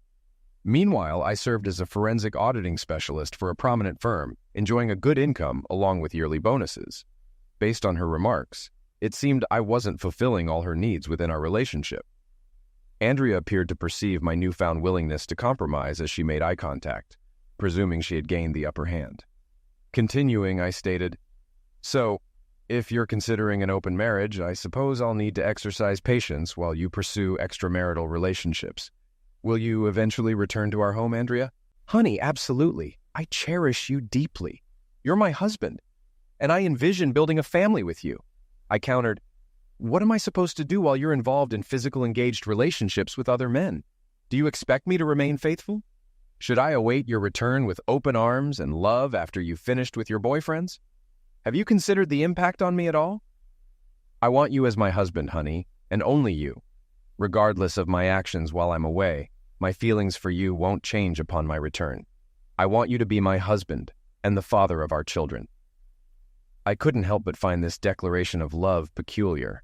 Despite acknowledging my refusal to allow her boyfriends into our home, she seemed to view it as a triumph. She could engage with other men without concern for my intervention. Very well. You need to arrange your accommodations and inform me by the end of the week. However, we have some matters to address here and now. I need you to relocate your clothes and belongings to the spare bedroom. I'm unsure if I can share the same bed with you currently. Your plan is too distressing, and I feel as though you're leaving me, even if it's not explicitly stated. So, Andrea, what am I to make of all this? Andrea stayed silent, perhaps beginning to realize that I wouldn't simply accept her proposal without question. She might have been surprised by my request for her to vacate our bed, but what did she truly anticipate? Did she believe I was a pushover, willing to passively allow her to pursue affairs, then return home to maintain the facade of a happy marriage, eventually having children and carrying on as if nothing had occurred? Not a chance. Andrea happened to be acquainted with another teacher, Jessica, and I suspected that some of these misguided notions might be stemming from her. Jessica, a divorced fourth-grade teacher at the same school as my wife, was embroiled in a scandal 2 years ago for cheating on her husband with multiple partners, resulting in her expulsion. At 35 years old, Jessica possessed an attractive appearance and appealing physique. However, she had a tendency to engage in physical engaged relations with any man who showed her attention. I strongly suspected that Jessica was influencing Andrea's desire to explore before starting a family. For me, the reality was straightforward. If Andrea ventured too far, there wouldn't be a family, at least not with me. All that would remain was a divorce. I stood up from the table and began to walk away. Andrea inquired, "Is that all, Rob? Are you asking me to leave?" "Yeah, for now." "Let me be clear, Andrea. I don't want you to proceed with any of this. We vowed to be faithful when we got married, and now you're planning to break that vow. So, what exactly do you expect me to do? Do you think I'll just stand by while you pursue relationships with other men? If you want an open marriage, then I suppose I'll have the same option." Andrea was left speechless, and I left before our conversation escalated into a confrontation. Grabbing my car keys, I exited the house. "Honey, where are you going?" she called after me. "I'm not sure right now, but remember to move your things to the spare room and start looking for a place to stay. Just remember, you won't be engaging in affairs until you've left," I replied as I left, intentionally closing the door louder than usual. While I briefly considered driving to Jessica's apartment and confronting her, I knew I needed to set aside my anger and frustration for the time being. It was Andrea who had instigated this situation, and she could handle the inconvenience it brought. Plus, I suspected Jessica might be willing to accommodate Andrea, and I had to resist the urge to confront her physically. Monday morning found me up and out of my office before Andrea even stirred. With her intentions in mind, I had a substantial amount of work to do on my strategy. I had no intention of tolerating her infidelity. It stung that she believed she could engage in extramarital affairs, assuming I'd foolishly stand by, allow her to do so, and then pretend everything was fine upon her return. What if she returned with an STD, or worse, pregnant? Absolutely not. I wouldn't stand for it. Step one was contacting my attorney. Fortunately, my attorney happened to be a friend well-versed in various legal matters, from real estate to wills. While I didn't anticipate him handling the divorce directly, he could offer a recommendation. He did just that, referring me to a skilled divorce attorney from his firm. I had a meeting arranged with her later that same afternoon. It would be a difficult discussion, but my new attorney was a seasoned litigator familiar with our state's laws. I aimed to keep this divorce as amicable as possible. In fact, I was content with a fair 50-50 split of our assets. Neither of us had much when we married, and we had both worked diligently to build a comfortable life together. Until now. So I was prepared to divide things evenly. I wasn't entirely devoid of compassion, and squabbling over assets would only prolong the divorce proceedings. The assets weren't worth retaining if it meant dealing with a cheating wife. The necessary paperwork would be prepared and held until I had evidence of my wife's infidelity. Until then, this was merely an initial step on my part. The week seemed interminable. I made a point of spending as little time at home as possible, venturing out every evening, mostly to the gym to alleviate stress. I observed Andrea spending considerable time with Jessica. By Thursday, she informed me that she would be staying with Jessica for a couple of weeks until finding a more suitable place. I knew it would be a convenient arrangement for her to be with her boyfriends without any interference from me. It appeared Jessica might be entertaining her own suitors concurrently, turning the situation into quite a mess. This whole situation was simply a colossal mess. On Saturday, merely a week after commemorating our 5th wedding anniversary, my wife's decision to pursue extramarital affairs became evident as she packed her belongings into her car, preparing to depart. However, she paused just before leaving. "Honey, I don't want to go. Are you absolutely certain we can't find a way to resolve things so I can stay?" she implored. I love you deeply, and I genuinely want to enhance our marriage. Feeling exasperated, I replied, Andrea, if you truly loved me and desired to improve our marriage, you wouldn't proceed with this. I do want you to remain here with me, but I cannot condone your closeness with other men while still being my wife. I love you, but I won't tolerate that. If you won't consider attending marriage counseling to address our issues, I'm unsure what else I can say. So please go. While she loaded her belongings into her car, I drove to the hardware store in my own car to purchase new locks for the house. I replaced 3 locks and changed the security code for the garage door opener. Throughout Saturday night and all of Sunday, I remained at home, staring at the walls, hoping that Andrea would come to her senses in return. The subsequent week proved exceptionally challenging for me. I visited the gym daily and resumed running in an effort to alleviate my stress. At times, I found myself descending into deep depression, longing to approach Andrea and plead for her return. Intellectually, I still struggled to comprehend that my wife was leaving me to pursue extramarital affairs while we remained married. It made me feel like an utter failure. Was I genuinely so inadequate that my wife was willing to openly display her infidelity? Apparently, that was the case. I turned to the internet to delve into the psychology of infidelity and the reasons why spouses cheat. I was astonished to discover that approximately 40% of married individuals engage in infidelity. What was even more surprising was that nearly 90% of them opt to remain in their marriages. Frequently, infidelity is silently tolerated by the other spouse, particularly when children are involved, making it easier for them to accept the unfaithfulness and continue as if it weren't happening. Many cheating wives claim to still love their husbands and families, but seek excitement outside the marriage, feeling something lacking at home. Many women who have affairs express that their households require significant effort. The daily routine of managing a family, juggling kids' activities, and handling mundane chores can make closeness with their husbands seem dull. They long for excitement with a lover who focuses solely on them without immediately discussing children or errands after closeness. Perhaps the key to a successful marriage lies in treating one's wife as if she were having an affair, minus the divorce, simply enjoying the physical aspect. I pondered the idea of trying to pick up my wife at the club she and Jessica frequented. People have affairs for various reasons: a lack of carnal satisfaction in the relationship, an absence of passion, or a loss of connection between spouses, sometimes even as retaliation for their partner's infidelity. Some women claim they cheat to salvage their marriages, though I'm skeptical about that. Nevertheless, it's what researchers studying marital infidelity have reported. Marriage is complex and relationships require effort. Open marriages, where both spouses consent to having other relationships and carnal partners, seldom survive in the long run. Emotional attachments form, feelings are inevitably hurt, and most couples end up divorcing. Polyamorous marriages are equally complicated, especially when children are involved.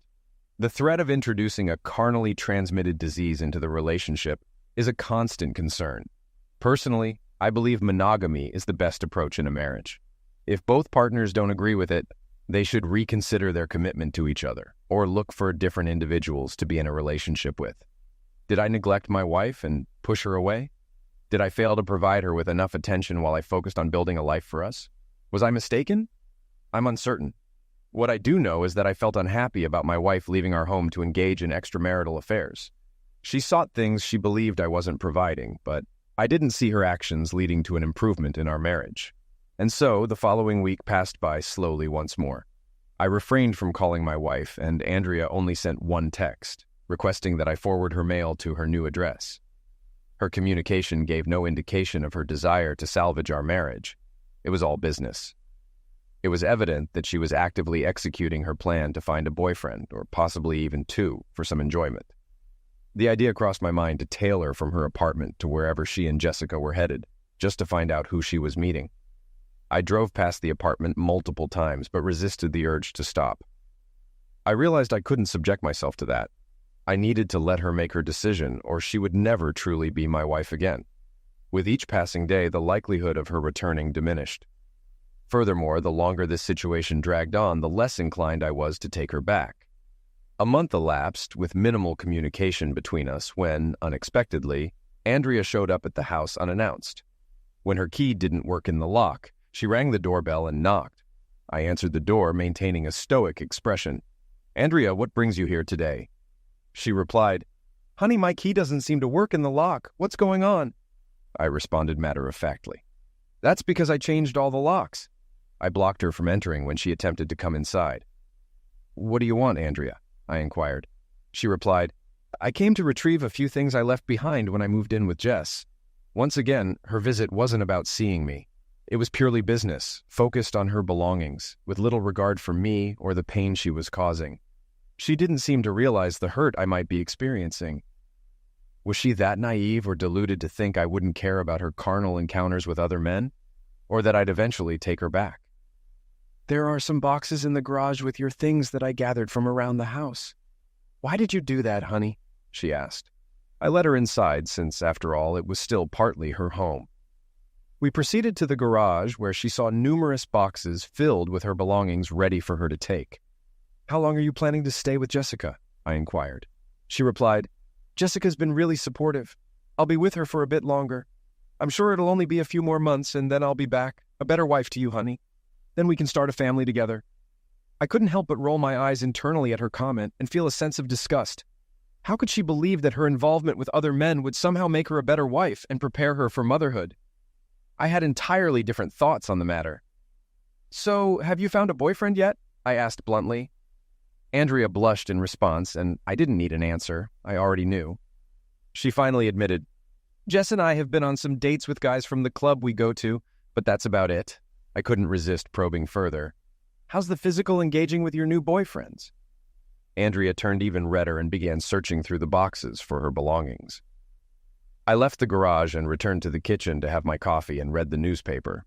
A few minutes later, she emerged with a sizable bag and scanned the kitchen, perhaps expecting chaos after her departure. To her disappointment, it was quite the opposite. I had arranged for a cleaning crew to visit 3 times a week, so the place was spotless. There were no stacks of dirty dishes, no empty beer bottles, and certainly no piles of laundry. The house was in perfect order, and I focused on maintaining my composure despite my wife's decision to pursue relationships with other men. "Need anything else, Andrea?" I asked, sensing her curiosity about how things were here without her. She replied, "So, honey, how have you been since I moved in with Jess?" "I'm fine," I said. "Work keeps me busy, and I'm often traveling." Concerned, she probed further. "Have you been going out or just staying home alone?" And there it was, the crucial question I anticipated. It was time to introduce a twist into the conversation and observe her reaction. "I've been keeping busy," I said. "I joined a cycling group that meets twice a week for rides. It's been enjoyable, and I've met new people. Afterward, we usually grab a beer and a burger." I made sure to avoid excessive drinking, knowing it wouldn't benefit me. My weight had dropped due to exercise and stress from her actions. Regular physical activity was vital for preventing a breakdown. Her response hinted at more interest in my activities than her initial question implied. She might have begun to realize that her plan wasn't going smoothly. It was possible her loyal husband could meet someone else and no longer need to stay married to her. Her quest to find a boyfriend might have more significant repercussions than she thought. I later found out that Andrea had been seeing 2 men from the club she frequented with Jessica, and had been physically engaged with both of them on multiple occasions. However, neither showed interest in spending quality time with her beyond their encounters. Both men were married and sought only casual fun, using Andrea as their source of entertainment, a classic case of pump and dump. By the 2-month mark, I had accepted the end of my marriage and was ready to proceed with the next phase of my plan. Andrea had been silent for weeks, indicating her lack of concern for me or our marriage. She was free to pursue her desires without any thought of returning home. Even if she did consider coming back, it would be under various conditions, and I wasn't sure if I would accept her return. Adding to my doubts, I learned that she had taken a vacation to the Dominican Republic with one of her boyfriends during the school break. They enjoyed a sun-soaked getaway, supposedly working on their tans and other indulgences. If this was her idea of strengthening our marriage through infidelity, it fell far short of expectations. The influence of Jessica's persuasive stories, painting me as a neglectful husband who had ignored my wife's needs, had swayed Andrea's perspective before she chose to leave our marriage. Now she lived in a 2-bedroom apartment with her dissatisfied divorced friend, and her reputation among colleagues and family members was rapidly declining. When Andrea's mother learned that her daughter had traveled to the Caribbean with another man, she contacted me to inquire about our separation. She likely assumed that we had been having marital issues. I disclosed to her that her daughter had left me to pursue sexual relationships with other men, a revelation she found hard to believe. I encouraged her to talk directly to Andrea to get the truth. Andrea's mother confronted her, asking, "Andrea, why did you leave your home? What's going on between you and Robert? Is he mistreating you?" Andrea responded, "No, Mom, he's not mistreating me, but he doesn't provide the excitement I'm currently seeking from a man. I don't feel desired or attractive to him. I need that feeling of being wanted, so I'm seeking it elsewhere for now. I want to have some fun before Rob and I start a family. I plan to return to him in a few months when he'll appreciate me more, and everything will be fine. You'll see." Andrea's mother was surprised by her response and earnestly warned her, "Dear, if you engage in extramarital affairs, Robert will not want you as his wife. Cheating on him is the quickest way to end your marriage. Don't you understand that?" "I know Rob loves me, Mom," Andrea countered confidently. "He understands my needs. I'll come back home in a few months, maybe a year at most, and then we'll start a family." "Dear, you need to come back to your senses and return home now," her mother urged, "or there won't be a marriage or a husband waiting for you. And there definitely won't be any children with him. Do you grasp what I'm saying?" "Mom, I'm sure Rob loves me," Andrea insisted, standing firm in her beliefs. Even her mother's sincere efforts couldn't sway her. Therefore, adopting the mindset of what's good for the goose is good for the gander, I decided to explore the possibility of a life without her. It had been about 3 months since Andrea left, and it was time for me to move on. Summoning courage, I asked a woman I knew from cycling for a date, mainly seeking female companionship and a break from the monotonous routine I had endured. Since my wife moved out, my daily routine revolved around work, the gym, cycling, and sleep, repeating day after day as I waited for this chaos to cease. That was my life. Part of me held on to hope that Andrea would come to her senses and end this absurdity by returning home. However, it seemed unlikely. I had to face the reality that she probably wouldn't come back, at least not as the wife I married or the woman I once knew. It seemed she was relishing her newfound freedom, seeking the excitement and validation as a woman that had been lacking in our marriage, echoing the motivations psychologists attribute to married women who cheat on their husbands. So I decided to arrange a date without appearing overly desperate or randomly hitting on someone. That might seem too odd, I thought. I wanted to get to know the people in my cycling group and have them know me before considering inviting one of the women on a date. I wanted it to be a genuine connection, not a sympathy date. Most of my cycling friends were aware of my separation from my wife, and I suspected that some might even know about Andrea's active dating life. In a city not that large, word tends to spread. When I asked Diane, one of the women in the group, to join me for tea or a drink, I was pleasantly surprised when she agreed. I suggested a casual Saturday night outing to a nice place and planned for us to go kayaking on a nearby lake before dinner. I had some experience with kayaking from a few years back, so I knew what to do. Diane had never kayaked before, but she showed interest and we agreed on the plan. So it became a date. We had an enjoyable kayaking adventure, covering approximately 10 miles in about 3 hours. Later, we dined at a charming restaurant where I ordered a craft beer with steak and fries, while Diane chose white wine with pasta. The atmosphere was relaxed and laid back with no pressure. We concluded the evening with ice cream from a waterfront stand, and I drove her home. I expressed my delight at the evening, intending to give her a kiss on the cheek, but she surprised me by leaning in and kissing me on the lips. It was a pleasant and unexpected moment. To avoid seeming too eager, I waited until our regular Tuesday cycling meetup to suggest another date.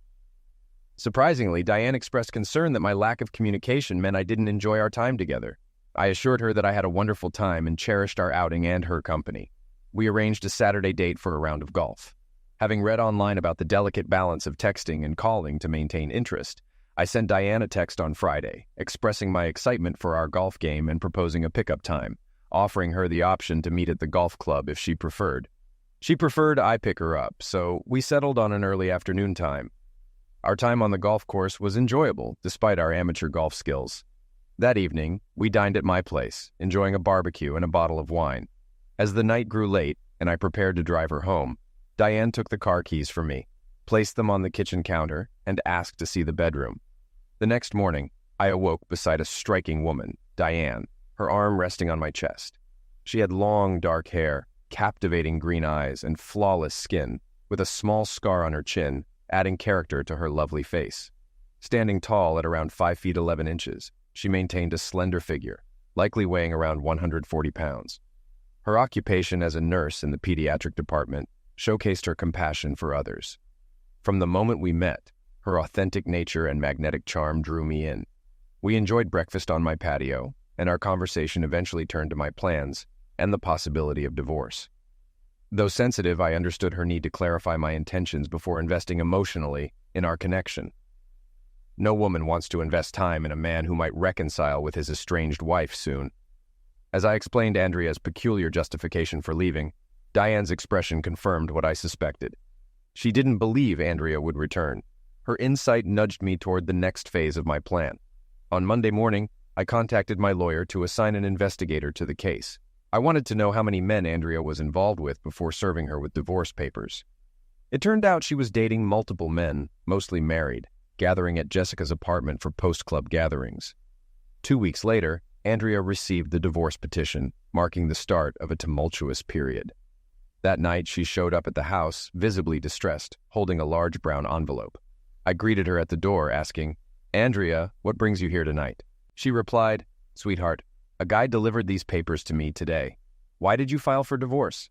I mentioned I'd be home soon, possibly even this week. We can start planning for that baby we discussed." Inviting her inside, I gestured for her to sit in the kitchen, explaining, "It's too late for that now, Andrea. I made it clear when you left that I didn't want you to go, but you chose to leave." Attempting to justify herself, she said, "Honey, I explained that I needed to discover myself and feel confident."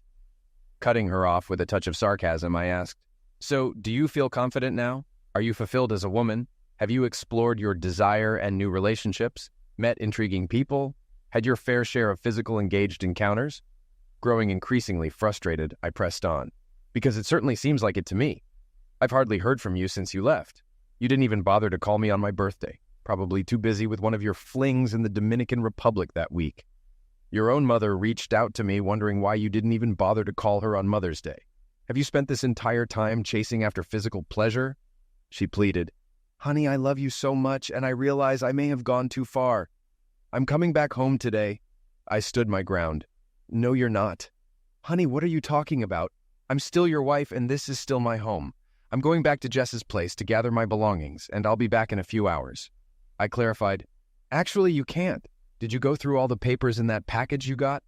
Towards the end, there's a judge's ruling stating that you're prohibited from being within 500 feet of this house until the divorce is completed. Technically, you're breaking that court order by being here now. I won't push it, but you need to go, and we can handle this legally to figure things out."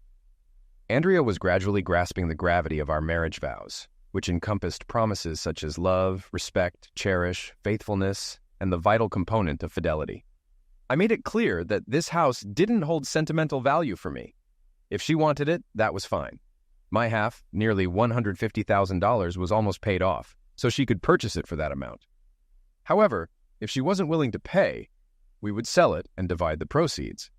It was a simple arrangement, but for now, she wasn't returning while I stayed in the house. I escorted her to the door, closed, and locked it behind her. A month later, without the need for a court appearance, we quietly settled our divorce. Andrea received her rightful half of our assets. We sold the house, and I moved forward with my life. Andrea resumed her routine, but I heard from a friend that her charter school had advised her to keep her personal life more discreet. Some parents had learned of her involvement with multiple men in the area and were uncomfortable with her teaching their children.